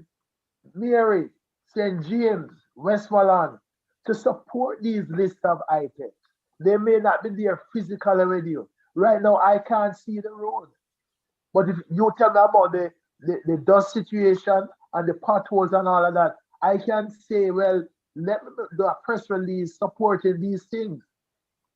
So I'm thinking that you should have a list of things so that when you go there tomorrow, you present that list and you're fighting for that list. Yes, Kirk. That's fine. Point taken. Kirk, what it comes back to what we have been saying, this one voice where all the umbrella groups, all the association is saying the same thing. I guarantee you, Jatu, NATO, TADS, and you name what, and St. Thomas Taxi Association and Eastern, all of them saying the same thing. Watch and see tomorrow by midday. Sir Marcel, you know that we are on the same page. You know that we are all on the same page. So is what I'm hearing that one is saying this and one is saying that. Nothing like that. It's not like that. No, what he's saying though, he wants the information so that if he's asked, he can say the same thing. Yeah. So send out something to all the associations, all the umbrella groups. That is what he's asking for. The letter, you remember the letter that you sent to the Prime Minister and to China Harbour and all the relevant authorities? Yeah, can I send him a copy of it? All right, there you go. Because let me say something to you. I would like that, Mr. Brown. Let me have it because I want to support you totally. But I have to know what I support in. Let me say something to you all. When I come off of this Zoom meeting, I'm going to make a call right from where I am. Mr. Barton and Mr. Clark know where I am, and my good friend Steve. I'm going to make a call. And that person know that when I call, and he call who he's supposed to call, something has to be done. Because a lot of people believe because Roots FM is a community radio station that these people up there don't listen and listen. And I'm saying this evening on this platform, this Zoom meeting here, and Mek Wi Talk YouTube channel, I am calling on the two members of parliament for both Western and Eastern St. Thomas. Michelle Charles, I keep on saying Clark, Michelle Charles, James Roberts, you all need to address the people of St. Thomas come tomorrow morning. If you do not address them, then the people are going to take what the people are going to take up things in their own hand. We must stop playing politics in this country. The people put you all there to represent them. You don't sit in parliament to warm benches. Dr. Michelle Charles, you don't sit in parliament to warm benches. You need to address the situation in St. Thomas. There are poor people, there are elderly people in St. Thomas that needs help. James Roberts, you are the same thing. I'm speaking to you too. The Prime Minister of this country, Prime Minister Andrew Holness, address the situation. Because if you all don't address the situation, remember the rebellion started in Morant Bay. One is going to start again. Enough is enough.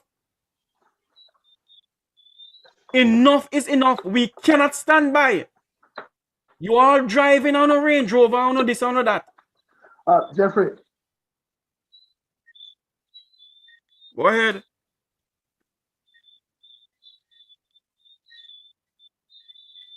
Sir Barton, I'm not hearing you. If you're talking to me, I'm not hearing you at all. You're gone.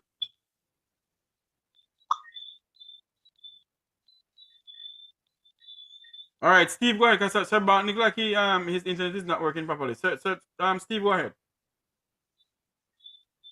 Steve, unmute your mic and go ahead. Yes, Jeff, what I'm saying now, like we have this meeting here this week, can we have one next week? So on the same time for a follow-up to see what take place out of this meeting? No problem to me. Because we would like to know what take place next week. If the road fix, if them do this, if them do that, Sir Clark out there, and the two president, because them are the president, them are president, out by St. Thomas, can we have a follow-up chapter about it? So next week, Sunday, this time, we can hear what take place, and Sir Newman going out there tomorrow. So we'd like to really know what it was the follow-up by now the weekend. I don't know if Sir can take up that and give us the report next week, Sunday. I see where Mr. Robert Kelly. Is it Robert Kelly? Unmute your mic, sir. You have something to say, sir? There's somebody from the Chamber of Commerce on the page, Mr. Newton Williams. Oh, he's there? He's there? Yes, one of the Chamber of Commerce members. Okay, Mr. Newton Williams from the St. Thomas Chamber of Commerce. Unmute your mic, sir, and address the platform, please, sir.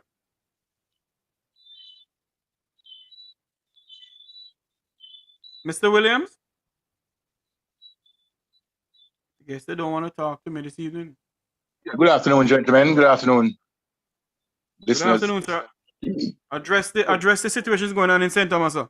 Right. The situation that affects us, the chamber has been a lobby group lobbying for not only that issue, but among other issues as well, affecting residents across St. Thomas. And so we too are very much concerned, and we too as a chamber has written several letters and also seeking improvement where the roadwork is being done.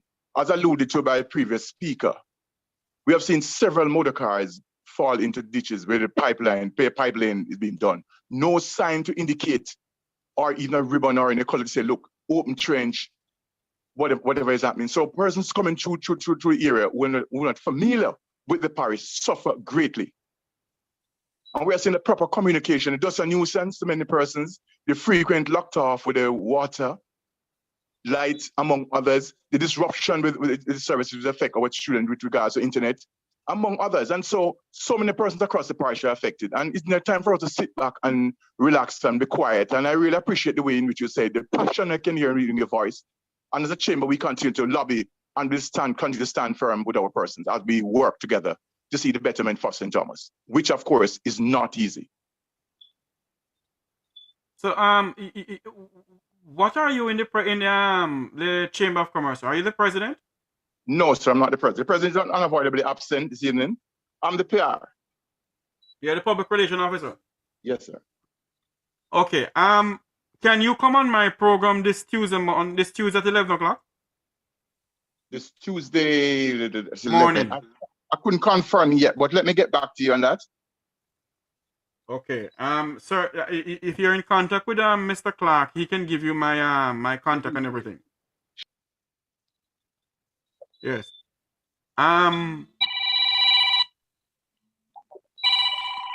Oh Jesus. You know what we need to do? What we need to do is hold on for me.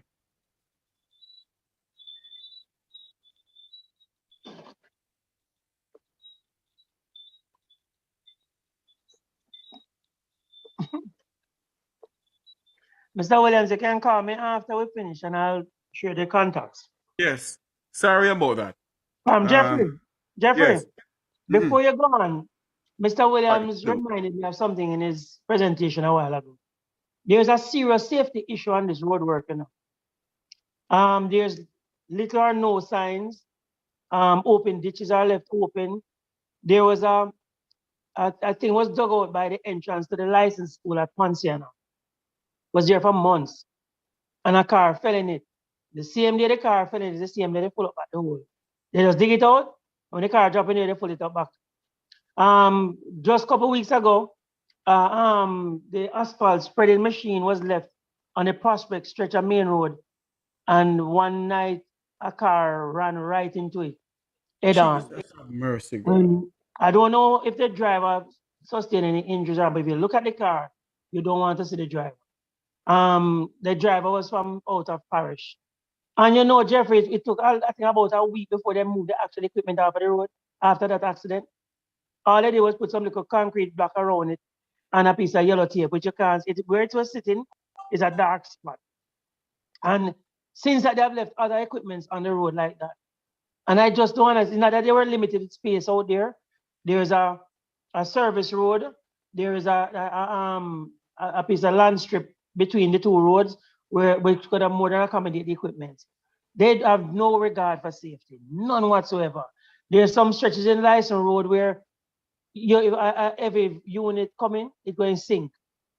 And I heard one of the drivers is suing the contractor, but you have had several instances. One day, a cement trailer going to Portland with cement sink in near the Falcon Crest corner at Lyson Road, and it created a chaos right back to the town of Murphy. Everywhere was blocked, everywhere. So they have no regard for safety. And you're saying to me, Mr. Clark, that the mayor hasn't called an emergency meeting and locked the damn thing down and do something about it? The mayor has the power to do it, you know. If the MP doesn't want to do anything, you know, the council has the power to call the contractors in. Yes, they do. But that is politics. Leave that one alone. No, I am not going to leave it alone. Remember, I said, Pastor Christine picked me first, you know. You understand me? And if you live in a glass house, don't throw a stone. So maybe that's why he's not saying anything. I just cannot throw it out that way. So you're saying to me that the taxpayers and the voters who put them in there must suffer? I'm not saying they should suffer, you know. But he is the man, he's not saying anything. You have two members of parliament, nothing is being done. So what is at stake? That is the question. And the people, listen to me now, the people of St. Thomas, you know, I am not disrespecting anybody, you know. Oh, we must wake up. Election coming up soon, we must wake up.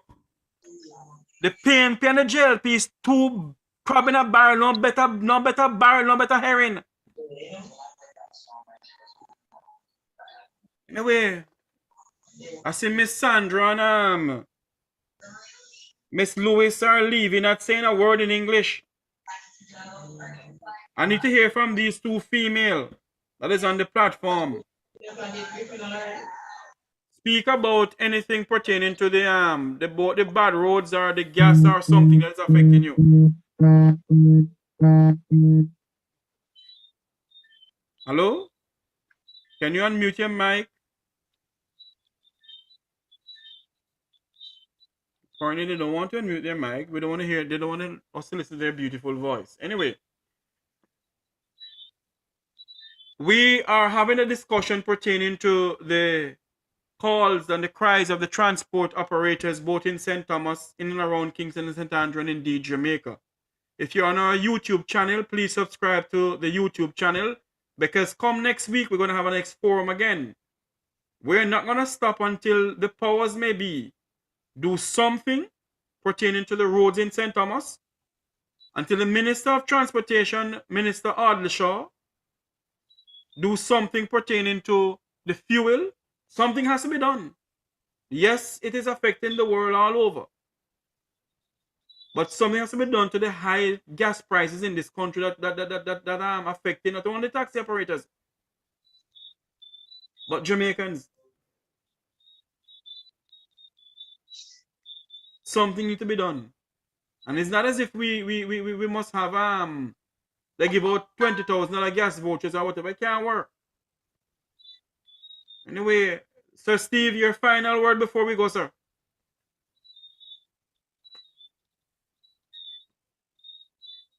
Steve?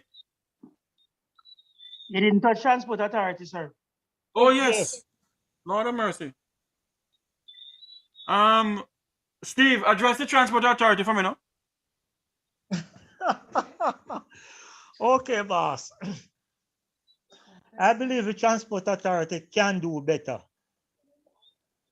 I believe there is a lot more work to do with Transport Authority because I believe Mr. Hilton doing his best, but 80% of workers down there dragging them foot because them used to this thing years by years and nobody cares because we getting paid, so we don't cares about a bus operator and a taxi operator. I believe, Jeff, you can call the president of a transport authority and You mean you the can MD? yeah, Mr. Elton, and you can discuss it with him because for us to sit here and discuss it and him don't know about it, it make no sense. Because a lot of people go down there and them have lengthy delay, 3, 4, 5, 6, 7 hours. And you're not getting not even a cup of juice, you're not getting down there. And it is not right for you to pay your money. And then when you go down there to collect a road license, you have to go down there 2, 3, 4 days after. It makes no sense. It's full time now, Transport Authority have thing like, oh, you go to a tax office, push in your papers, them give you a Transport Authority can do it because them have a system down there, almost a 24-hour system. You go down there, pay your money, or get back a road license same time. So I believe Transport Authority can do better, and I believe for the next road license period, they must do better. We must ask them for what we want. Like as a president of Jatu asks people them in St. Thomas what you want. So we supposed to ask Transport Authority, tell them what we want. And I believe if we demand what we want, we can get it. But the frontline duty again, we have so much president who is politics and looking right on a fellowship in a church. I don't know if Pastor Clark can give some of them right on a fellowship.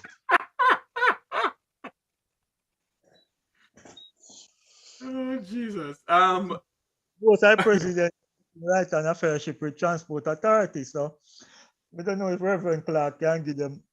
You You have to understand? tell So Bishop Newman. no, Bishop Newman don't reach that stage yet, man. Reverend Clark, who at night when you go to church, pastor give you right on a fellowship. Oh, Jesus. So most our president at that them looking at Transport Authority now. So it's a hard road to travel and a mighty long ways to go. But we can start it. And I believe if we start it, it can end somewhere. Thanks. Okay.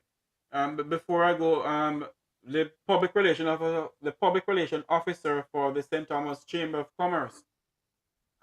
What do you want to see happen tomorrow, sir? Well, with regards to tomorrow, I believe that dialogue must take place, and I heard previous speaker allude to the fact about the rebellion. We don't want to go back to that stage in terms of blocking the road because we do know that our education sector will be greatly affected, and surely we would not want that. And at the same time, on the education sector, is that a number of our students are suffering, or transport personnel are withdrawing the services to some of the road due to the poor road condition. And the students are on the road, late for school, late going home, and parents and guardians are and teachers alike are very much concerned and has to be assisting persons from one point to another. And so I'd love to see maybe a JUTC bus or 2 assigned to St. Thomas to assist St. Thomas. This is urgently needed. So have the chamber get in contact with the 2 members of parliament or with the prime minister? Well, from our monthly meetings, our monthly report goes straight to parliament. Of course, the Prime Minister and the Member of Parliaments are fully aware of it. But hold on, Mr. William. You go to Parliament, you haven't had them read it? Because if the PSA, what do they call it, Mr. Clark, them not meeting, do you believe they read it, sir? I hope so, sir. Mr. William? I hope so. I hope they do read it in the interest of the people. They prefer read the one from the Vumvov on the Vumvovi of society. Not from the dirty foot choices people from St. Thomas. Well, lest you forget, St. Thomas water that Kingston and St. Andrew, among others, are using. And some of the goodies come from St. Thomas. And the people of St. Thomas, me not care who wants to see is a bunch of damn idiots. They shouldn't allow them to do it. They shouldn't allow them to take the water from St. Thomas, sent to Kingston. Oh boy. It's just sad. It's just sad. The parish deserve much better by far. Too much resources leave St. Thomas on a daily basis and nothing comes back. Jeffrey. You know, hold on, Mr. Clark. I used to live, hold on a minute. I used to live in Yalas, you know, the housing scheme in Yalas there, right at the gas station there, so I turn go down Albion there, so. Yalas in no, Albion. Albion, right. Yes, I used to live in Albion. Beautiful place. I love down there. Quiet here. And I sit down one evening in my vehicle. And I see the amount of truckers going down. One morning I do the same thing, deliberately do the same thing, because I know who own one of the quarry out there, or what they want to call it. And I sit down and I look at it and I say, look at this thingy. The people of St. Thomas sit down and allow this bloody nonsense to go on. And nothing is given back. You see, if we, the younger set of people, and when I say the younger set of people, and there's a reason why I got there, you know. And I meant to ask you this question, Mr. Williams, and Sir Clark and Sir Brown, and all those who's from St. Thomas. If we don't get up and do something about what is going on, you know, continue, you know. The question I want to ask you people now, how is flow and digi smell going on out there? Poor service. And hold on now. Very poor service. It's poor service. So Yes. hold on, you know, when you don't get the service, you still have to pay on the bill. Of course, on time. And so that's what I'm talking about, though. Extortion. You And know, it is often blamed that the road work is being done, so residents must cooperate and understand. But the providers are demanding their slice of the cake. but did you, hello, a full time, listen to me, we need to wake up in this country, you know. No, unity. We have this crab barrel mentality in this country, and we say we bank and say we mama and papa PNP and Labour right and all kind of bang around, and we still have this damn nonsense in our head. When are we gonna wake up? When are we gonna take a stand in this country against these telephone providers and these internet providers? When are we gonna wake up against these members of parliament who don't represent us? I hope when they call for this referendum pertaining to we're going Republic, you know. I hope when they call for certain things, you know, we stand up and say, look here, we demand constitutional reform in this country, you know. Jeffrey, you forget there are two extortionists, you know. Huh? You forget there are two extortionists.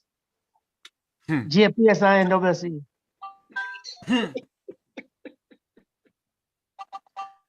you ever taken a detailed look at your GPS bill? And look at what they charge you for? Go and look at it. You'll be surprised what you see. My fellow members on this platform, my fellow Jamaicans, I am not advocating for any what they call it, for any burning down of anything or burning of anything.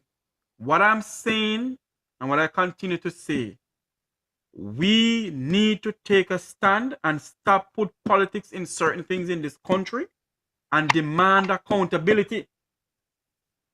If we don't demand accountability, they're going to continue. You're not talking about 2030 vision to live and work where? Speak Mandarin. To live and work where?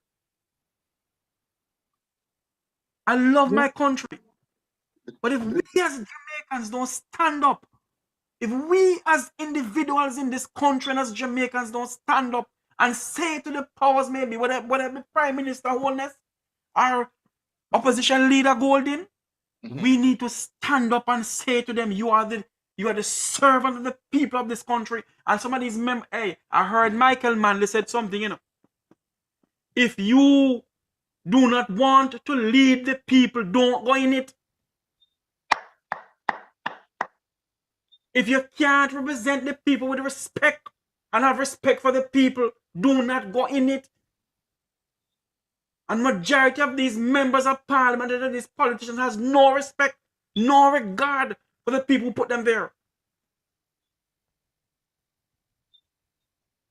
There comes a time when we say enough is enough. And I'm saying this tonight. People wake up. Jeffrey, the Chamber of Commerce president is on now.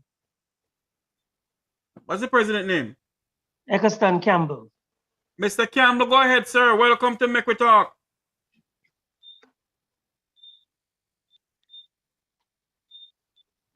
Mr. Campbell, unmute your mic, Mr. Campbell.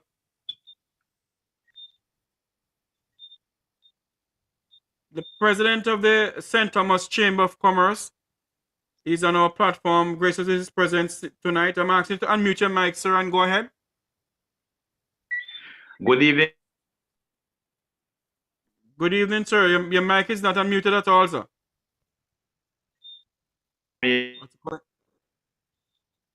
Oh, Lord, he's going in and out. You see what's going on? And the president paying bill, you know? And I totally agree. It should be our focus at this current.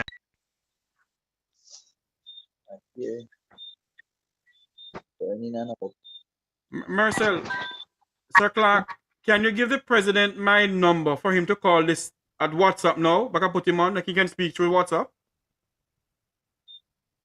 Please? Because I would love to hear him.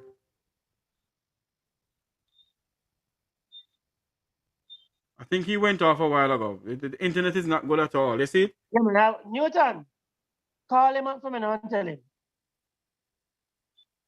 Give Mr. Newton. Yes, sir. Give me the WhatsApp number, please. No, all right, I'll do it. Forget it. I'll do it. Yes, let Sir Clark give it to you. Let he call this number here and I can put him for him to, because I would love to hear from him. And you see, we have a few people leave back here. We're gonna end pretty soon, but we have to make a decision. We have to have dialogues. We have to sit down and talk. And it's only talk, you know. Action need to be done. What we have tonight, we need to get some result come next week, Sunday. We can't continue like this as people.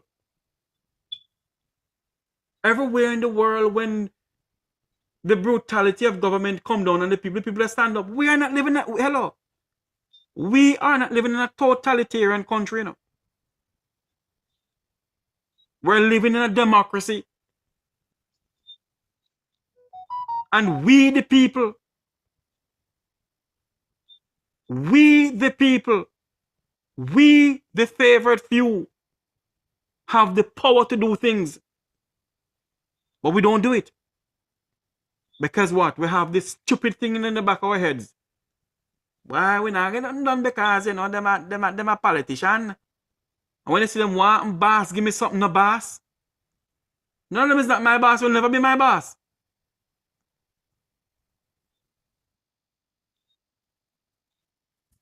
Anyway, we need to wake up.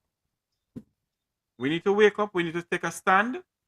And what is going on right now is a slap in the people and the citizens of this country face. It's a slap in the people of this country face.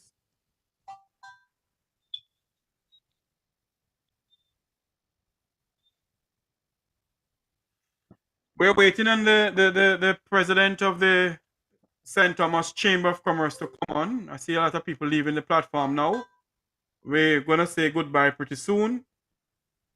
But we're waiting the president of the St. Thomas Chamber of Commerce to come on because I want to hear from him. I want to hear what he has to say pertaining to it.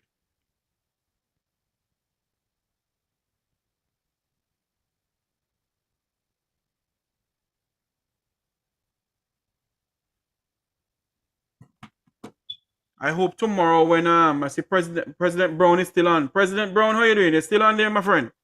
Yes, sir. I am still here, listening. And, Yes. And that's one of the, you see, I hear a lot of talking over the years. Because this what we are doing tonight, it's not new. We've been hearing this over the years, talking and less action. More talk and less action. That's what I see. And as what you are saying, with this road project, I know it was supposed to be run within 4 to 5 years. If I'm, put a finger there. And we gone about 2 years now. And I think they are not. I think they are behind time with it. It's behind schedule, because this road should we should be way forward to where we are at today. So and I'm continuing, Mr. Brown. But you know what I realize? You know what I realize, Mr. Brown? Is that the members of parliament, yes, they said people must get work within the constituency and whatever. But I believe that the two members of parliament, or whosoever said that, must get local contractors. They know what they're doing, Because everybody have, listen to me, it's a Nyama food mentality they have. Well, you know something, Mr. Jeffrey, it's not, I don't think it's just in the politics alone. The whole Jamaican we are doing business is a hustling mentality. Yes. I notice we don't do business, we hustle. And until we move away from this hustling mentality, everything will remain the same. That's why I learned something. The more things change, the more it remain the same. So how, let me ask you a question. Do you think you're gonna change when the parliament is a hustling parliament?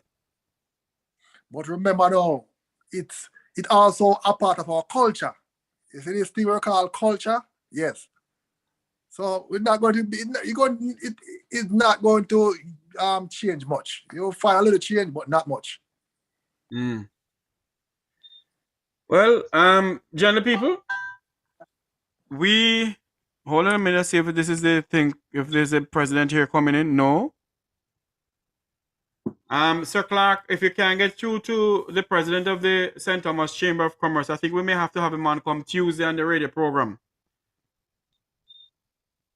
We had Sir Clark? He's coming on. He's coming. He should call you momentarily. Okay, no problem. So let's hold off a little bit. But you can still bring him on Tuesday if anything. Yes, no problem. We can come on here tonight, though. Yeah, man. And I'm kind of doing something in the background, so if any email, just shout me. No problem. But I see, my good friend Steve is still there. Steve not leaving me out, man. Steve is still on.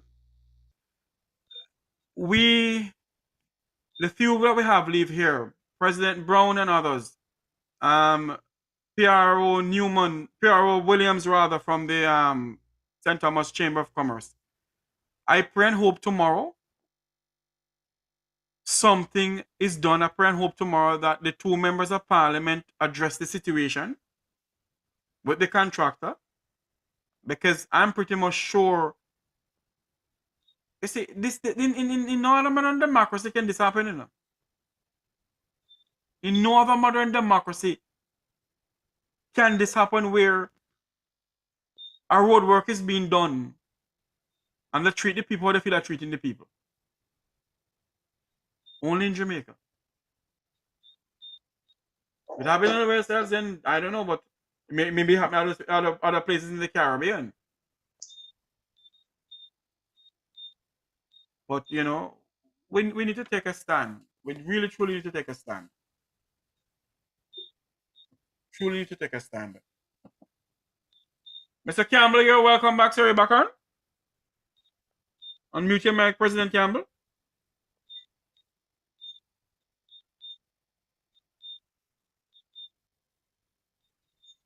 Is that him on there?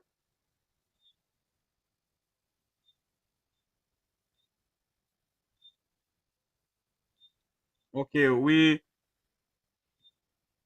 I don't know what's going. Yes. Jeffrey, there's a Yes. few drivers on the page, you know. Also, I think Mr. Campbell is on Zoom still, but he's supposed to be calling on WhatsApp because I gave him a number. But the transport authority issue, I think it's a backward system. I think they're trying to force persons to pay for the express service. Just my opinion. Instead of, and that's why there's so much backlog.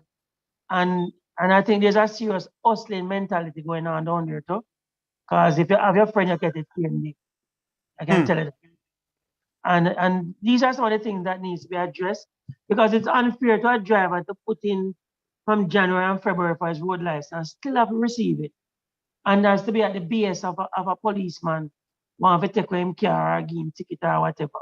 Look what happened the other day, the gentleman, some wrong number came up on the system and they almost take away his car. One female officer was kind of keeping some kind of calm to the situation. And she thought I was listening to him, and then when they really checked it out, it was a wrong vehicle they were stopping. And they were demanding for him to give up the car and to come out and all of that. I think just last week here. You know, and it's really not nice. You know, and I can't see why, if I'm renewing a road license, why it has to take so long for me to get it, because I'm already in the system. It should be a verification of what I'm supplying if everything is up to date. And it should be able to be issued within an hour. It shouldn't have to take so long. It shouldn't. Because if you go to register a company and you pay your thing, you're out in there within an hour. So why is it that you're in the driver and the vehicle? The same driver, the same vehicle is in the system. And you have to wait months, weeks, and days just to get a road license? It's really unfair. It's really unfair. And I think something is wrong. There's some kind of clog in the system and I need to unclog it. Mr. Minister, Mr. Hilton are calling on you guys. Fix that problem. Because you guys are looking bad. And you have to write letter to Commissioner of Police this by hold back them bad dogs from taking the man and care. It shouldn't be so. We're in a modern time, we're in a technology age. So it shouldn't be that long to hold on for Mr. Clark. I see where the president of the St. Thomas Chamber of Commerce is saying on a little chat here that he's having some technical difficulties. If he can hear me, I think what we need to do is come Tuesday. If he can come on Tuesday, he can call the same number Tuesday to come on to the Mek Wi Talk program, that we can speak to the issue of what is going on in St. Thomas, the internet, the road, the elderly people who need to go and get their medication, they're in, they can't come up because of the state of the road. And before we go, we have some drivers on the platform here. You all need to unmute your mic one by one if you're a driver or whatever, and speak to the issues that is affecting you. Unmute your mic and speak to the issues affecting you. I see Robert was saying some stuff here on the chat. Robert, unmute your mic for me and speak, sir. Don't be afraid. Nobody know they say nothing to you. Nobody can do nothing. Good night, everyone. Go ahead, sir. I think my views are there noted. I'll repeat them very quickly. The demands are very clear. People have said it. They want the surface and better passageway during construction. That should be a bottom line. Secondly, we should stop firefighting. We need to set up a mechanism between the sector and the government so that we are at the table from the road conceptualized. We should be around the table. Don't bring us in because of disaster when we have to protest, but we should be around the table to see what the plans are and see how it's going to affect us to put our ideas in it. That should be a standard mechanism going forward, right? And definitely, we can't be afraid. Everybody have to stand up one time. And as you rightly said, the system has to go. This tribal divide and rule politics has to go. If they're talking about republic, we don't want a fake republic. We want a situation where money don't determine who get nominated. Because once dollar determine who get nominated, no matter who you vote for, $6,500. Those are just my quick points. Raleigh and mute. Anybody else? Oh, Mr. Campbell, go ahead, sir. I see you have your hand up, sir. Go ahead, sir. President Campbell, go ahead.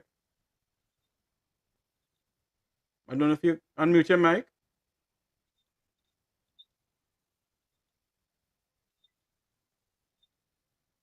Well, I think he's having some technical difficulties. Oh, Yes. go ahead, sir. You're here. Yes. Yes. Good evening, everyone. Issue of the road. It's in a it's in a terrible state, and we have even used the opportunity to send in a report in relation to the state of the road in the last quarterly report that we send in. We are going to send in another one in relation to how the road has been manhandled and the whole system. But you see, from I was a child growing up, because I have some experiences where politics is concerned, because my father was a politician, but I didn't desire to be a politician or a political activist in that sense, because I saw what politics has done to this nation. It's more of a draconian bullyism, and I hate to say it like this, but you see, sometimes when these contracts have been issued or are been given out, then what you would have experienced is that they always have costs overrun. Now, our politicians supposed to see to it that these costs don't go to an extreme where you have an overrun. But I don't know, maybe someone is benefiting from it, or a group of people maybe benefiting from it, because on the St. Thomas leg where I live, you hardly see any professional come out, so to speak, you hardly see any professional come out to speak, like the NWA or the CHC, the China Harbor Engineering people. What we normally see is some politics, on these sites. And, it just begs you to wonder what is going on. And we see road put up in other parts of Jamaica, and we wonder why is it that when it comes to St. Thomas, listen, I'm going to shake out a can of worm here. Go ahead.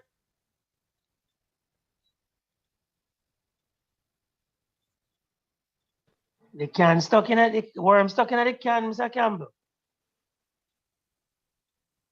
You look like them cut him off.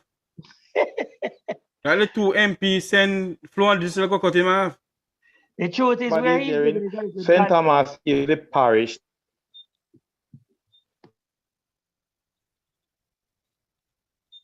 Sir Campbell?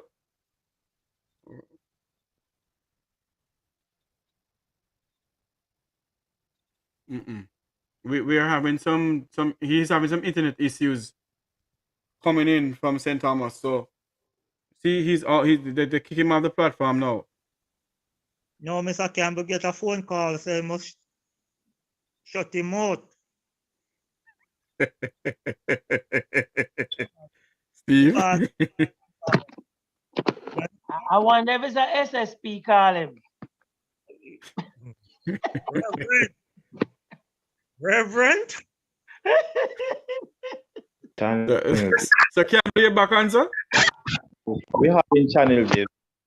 Yes, it seems yes, like I'm the back on. MP, So we are saying that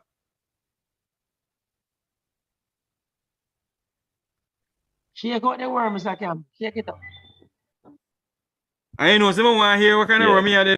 So we are saying that Yes, so we are saying that this is where the challenges comes, because if they are not following on the same path that the Prime Minister is treading, then we are going to have a problem there. You understand?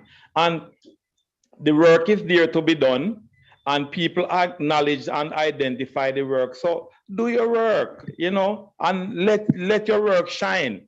You can't have a road where a mash up people care. I chop for the past month, maybe me chop some 15 tires.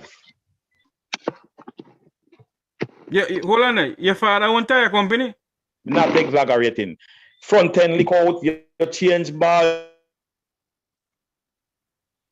giant, you change tie rod, you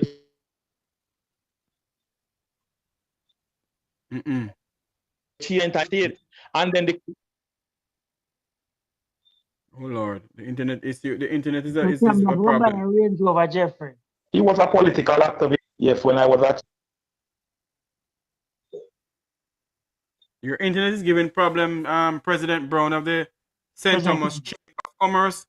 We are trying to have him speak to issues that is affecting St. Thomas, but the internet is giving trouble in St. Thomas as usual, all over Jamaica with Digismell and Flow.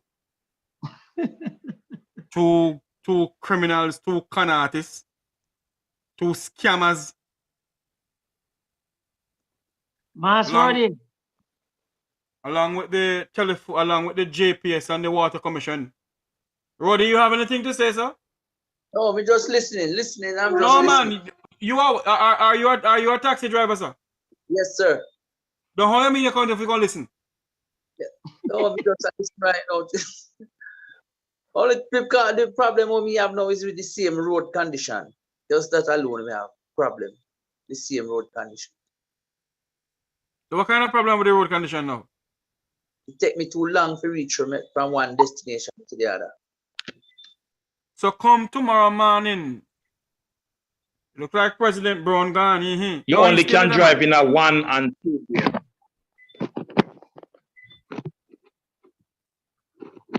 President Campbell, you haven't. President Campbell, internet going in and out, sir. You're going in and out. I'm still here. Okay. Stay where you are. Don't move. Don't make the two MPs send digital phone to cut you off now. Speak. Continue the show.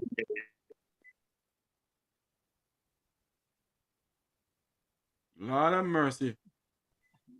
You hearing me now? Yes, but it look like them go some the work for your hard, man. I don't think they are really. You see, are we asking these goodly lady and goodly gentlemen to do is to just do them job. We don't want them to fall in the hands of the old political mentality. We are in a what we call a 21st century, a digital technological world. And they should be working within the ambit of that freshness, you know, that freshness to encourage growth, to encourage development. St. Thomas, as it is currently the front of it is the front of the island, but yet it seems as if it's the back of the island. Shake out the can of worms, Sir Campbell. Shake out the worm. So there are a lot to be done, and they just yeah. And we can't take so, you know, because the Prime Minister is definitely trying his best, but one man can't carry a heavy burden. What do you think we imply them for? Leadership is a heavy work, and if everybody will feed them, it won't be broken. It will be a very strong chain, and that is all we're asking them to do. We're not against them. We want them, but we want them to work. We want them to see these things. Well, Mr. President, your internet going in and out because the Flow and Digismell, the two con artists. See there? Then kick him off again. I tell hello. I tell you, no, say the two MP goes working hard and if he shut him out, you know. Anyway, let's all for a joke aside. This evening has been a great discussion pertaining to what is going on in our country, you know, in the transportation sector, and also in the parish of St. Thomas. A lot of people alluded to St. Thomas as the forgotten parish. Back of the cup. But, you know, the forgotten parish. But, you know, we need to really let the powers may be that St. Thomas is not really the forgotten parish at all, you know. You know? I see, hello, I see the two people and put him back, you know. They put back President Campbell, but boy, he's gone again. Or is not him. Anyway. This has been a very great discussion. And I think as what Steve said, we must bring it back come next week, Sunday, or the other week, Sunday. It all depends. I am here for you all. If you want to have it on again, let me know. We can organize it. And, you know, if you have not already subscribed to the Jeffrey Tavares YouTube channel, please go ahead and do it. It's Jeffrey Tavares Mek Wi Talk or Mek Wi Talk Jeffrey Tavares. Subscribe to the YouTube channel that when I go live, you can all listen to my discussion, to me ranting and raving, to me speaking about the injustices going on in this country, and to have some robust discussion of how can we go forward? What can we do to make our lives better in this country? Is it that we're going to still sit on the BS of politicians, or are we going to stand up and say enough is enough? So let us continue having this discussion.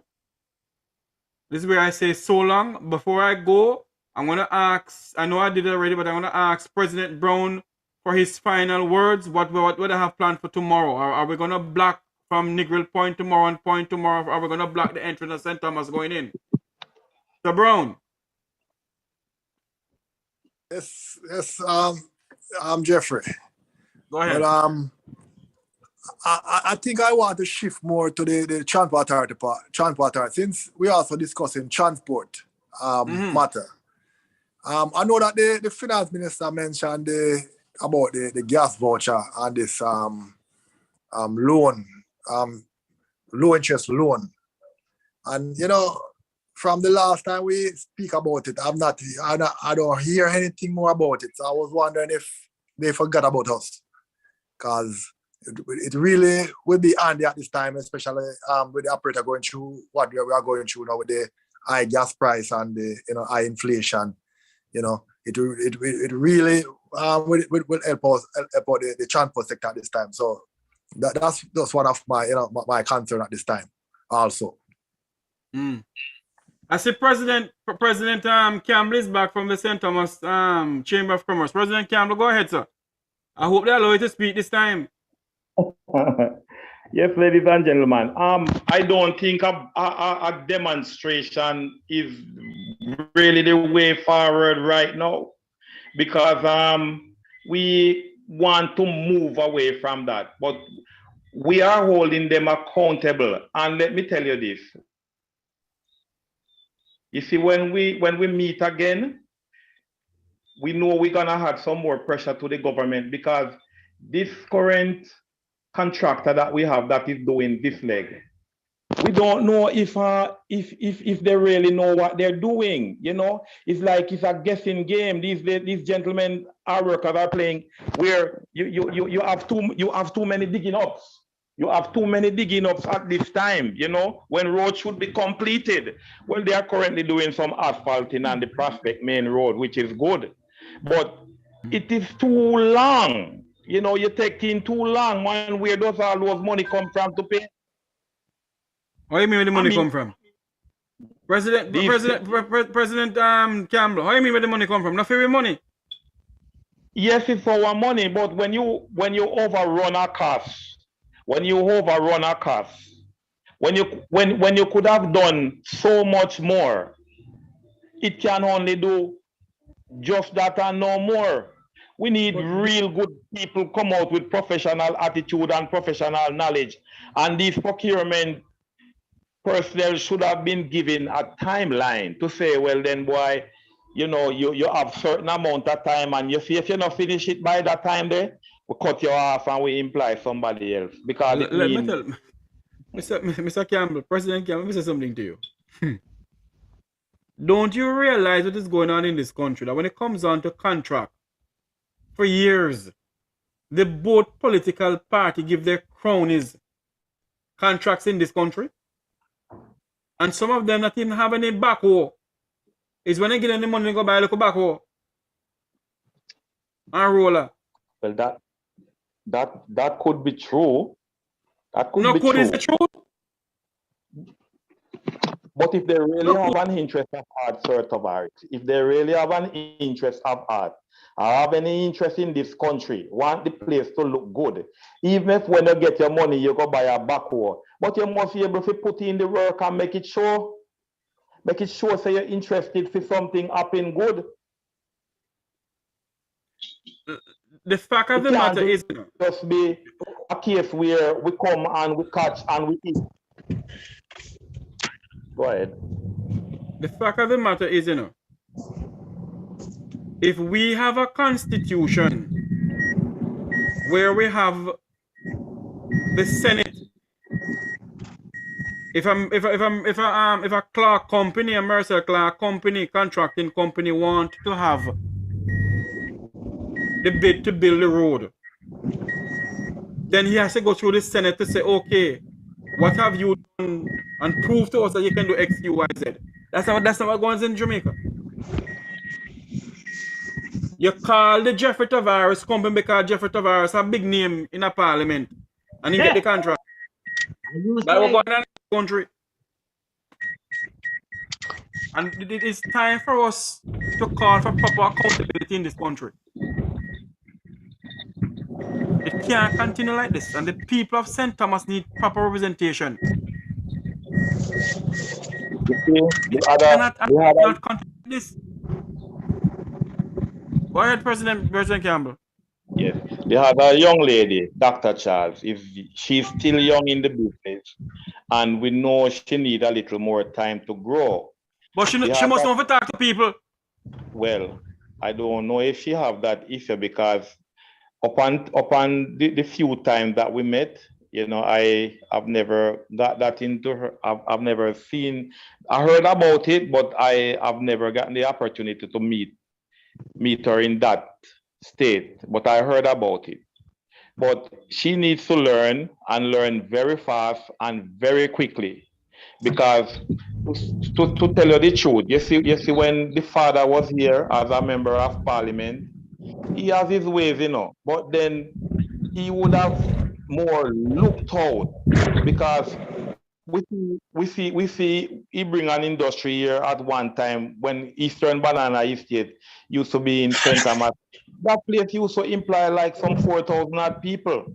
We look and we see him fix road from Lethal to Kingston, and him do all these things. Yes, he has his ways, but I think he was more interested in the parish, and we need the data to follow his footsteps. Aye.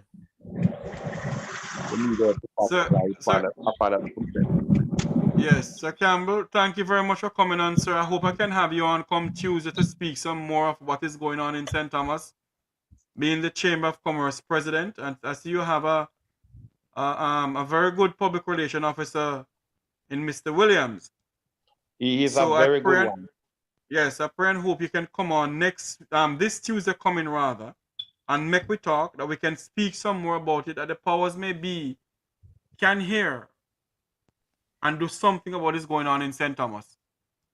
Ladies and gentlemen, before I go, as I said, I'm going to ask, I think Mr. Brown spoke already. I'm going to ask Sir Steve, King Steve, his final word.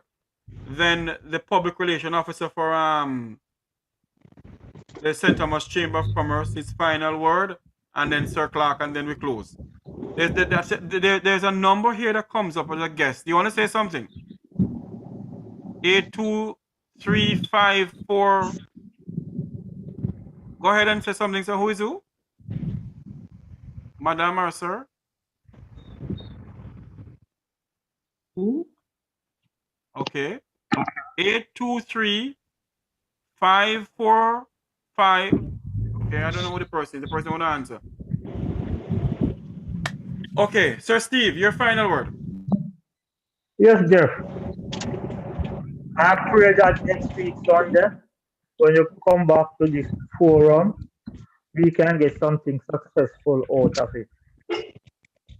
And I hope tomorrow, most all the taxi man them take a stand and let the authorities know that the road is bad and they need something to do. You can't just have a road throw down and nobody cares about it. So I hope President Brown and the next president come out tomorrow and support the system that we need something to be done and it must done now. Okay.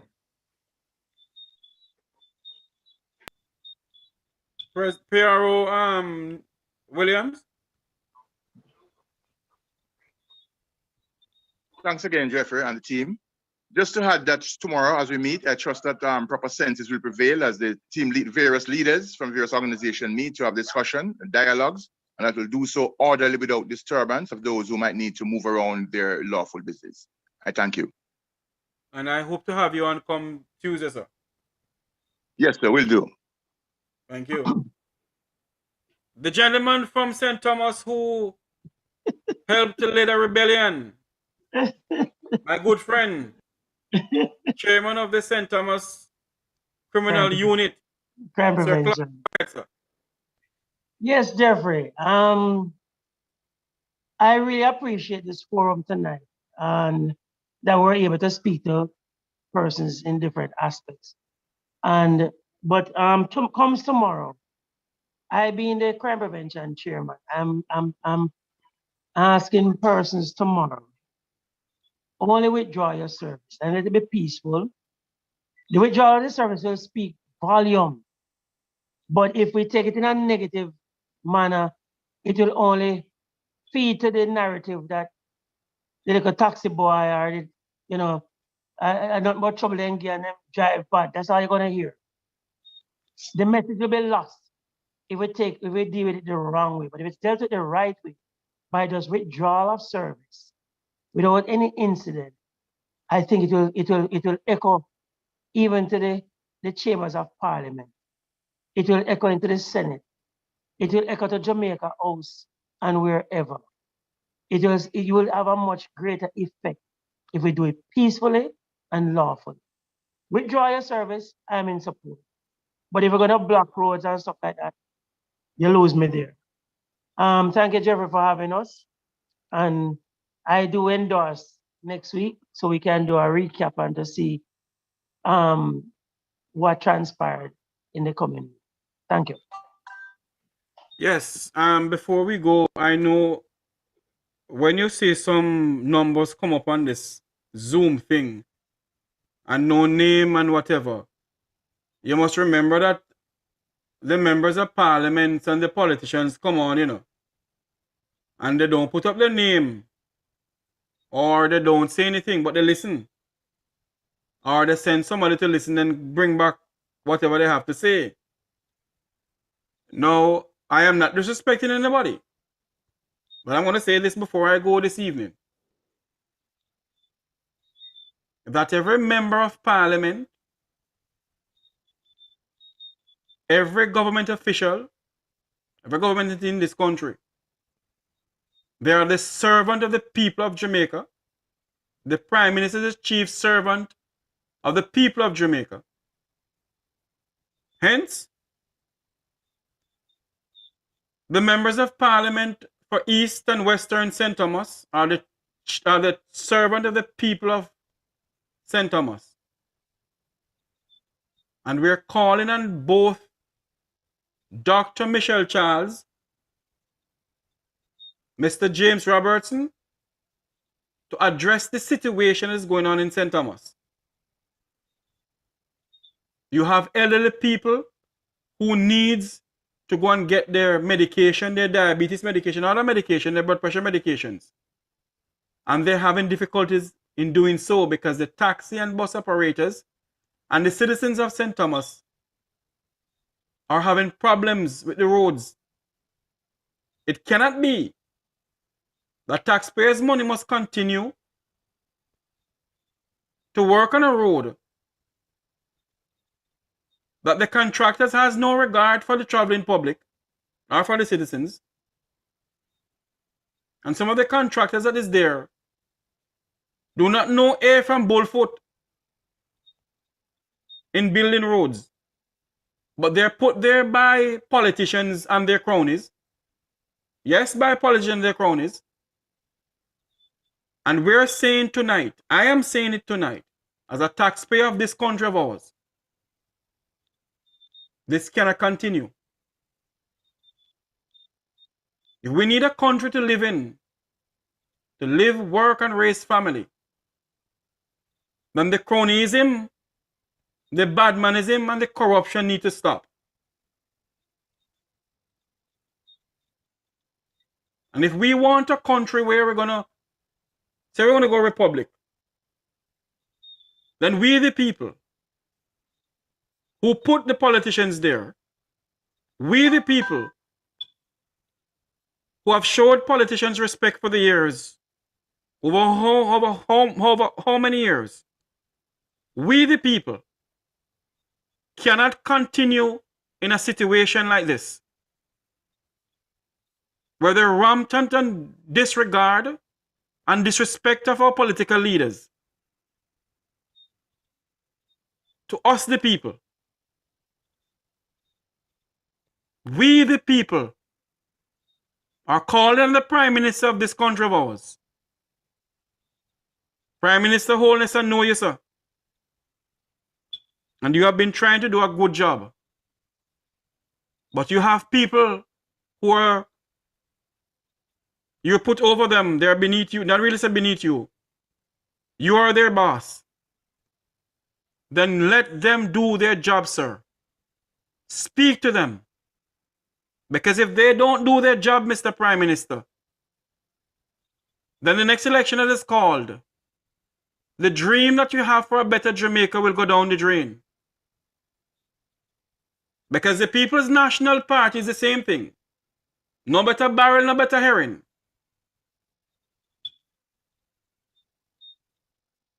They don't have a crime plan for this country, but they speak. The Ministry of Labor don't have any respect for the poor, pauperizing Jamaicans who go down there and collect the PART program money. The people down there speak to them as if they're nothing. And this must continue. The gentleman from the Transport Authority, Mr. Woodard Hilton, is doing a good job. But Mr. Hilton, you have some house cleaning to do. Mr. Hilton, you have some house cleaning to do.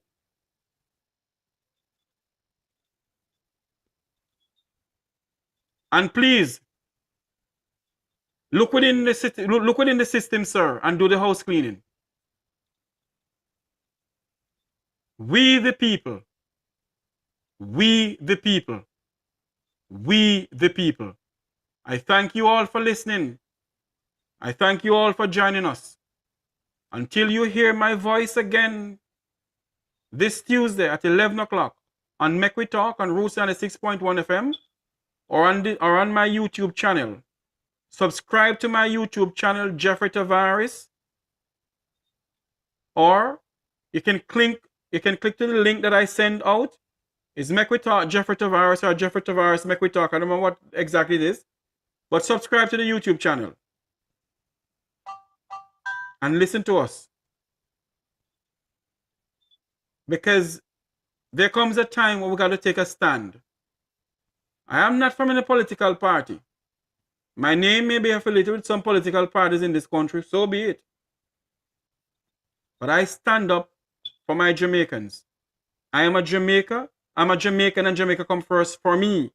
No political party. I have respect for the political parties in this country.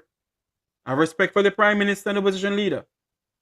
But I will not stand by and see the blatant disrespect of the people of this country and the people of St. Thomas by political leaders and says nothing about it.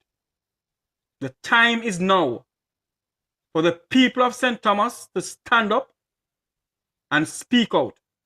As what Mr. Clark said, I am not in for any black road. Don't block the road, but withdraw your services. And if you withdraw your services, I'm pretty much sure other citizens will join the taxi fraternity and stand up and say enough is enough. And before I go, I am calling on the members of parliament, Dr. Michelle Charles, Mr. James Robertson. The people of St. Thomas need your representation, sir.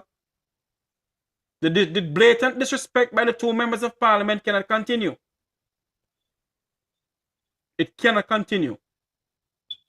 May God bless you. May God bless Jamaica. Have a good night.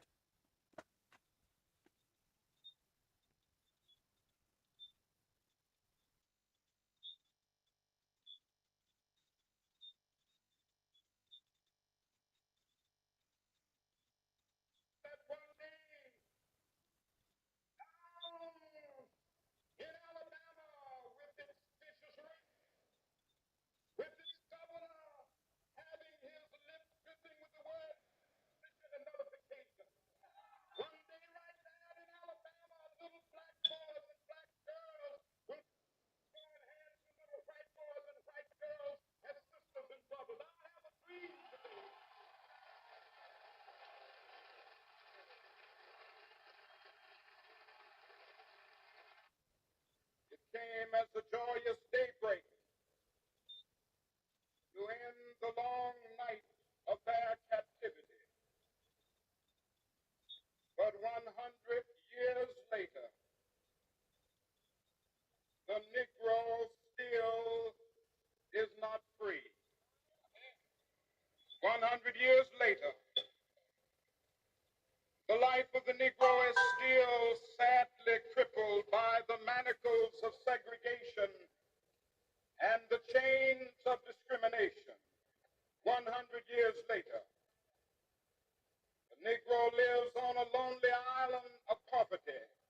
I have a dream that one day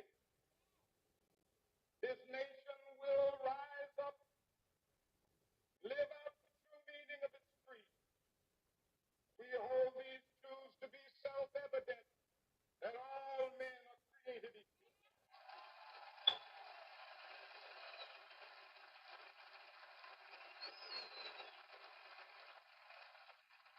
I have a dream that one day on the red hills of Georgia,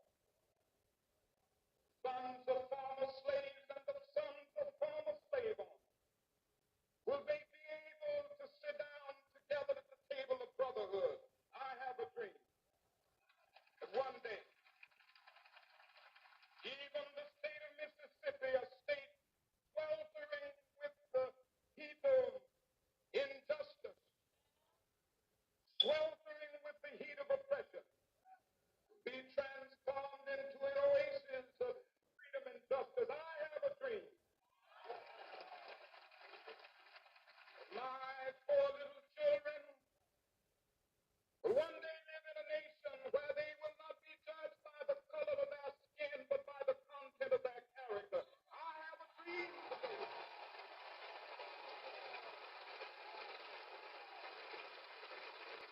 I have a dream that one day down in Alabama with its vicious racists, with its governor having his lips dripping with the words of interposition and nullification. One day right there in Alabama, little black boys and black girls will be able to join hands with little white boys and white girls as sisters and brothers. I have a dream today.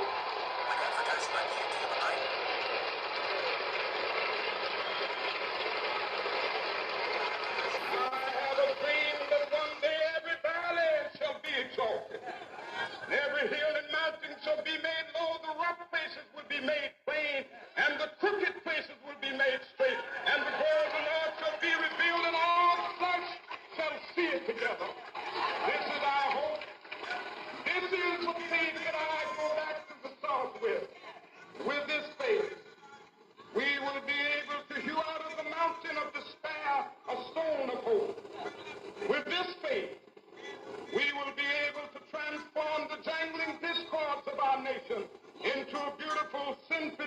brotherhood. With this faith, we will be able to work together, to pray together, to struggle together, to go to jail together, to stand up for freedom together, knowing that we will be free one day.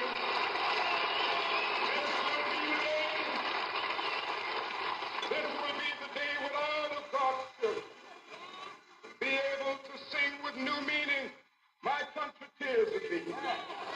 Sweet land of liberty of thee I sing. Land where my fathers died, land of the pilgrims' pride. From every mountainside, let freedom ring. And if America is to be a great nation, this must become true. And so let freedom ring. From the prodigious hilltops of New Hampshire, let freedom ring. From the mighty mountains of New York, let freedom ring. From the heightening Alleghenies of Pennsylvania, let freedom ring. From the snow-capped Rockies of Colorado, let freedom ring. From the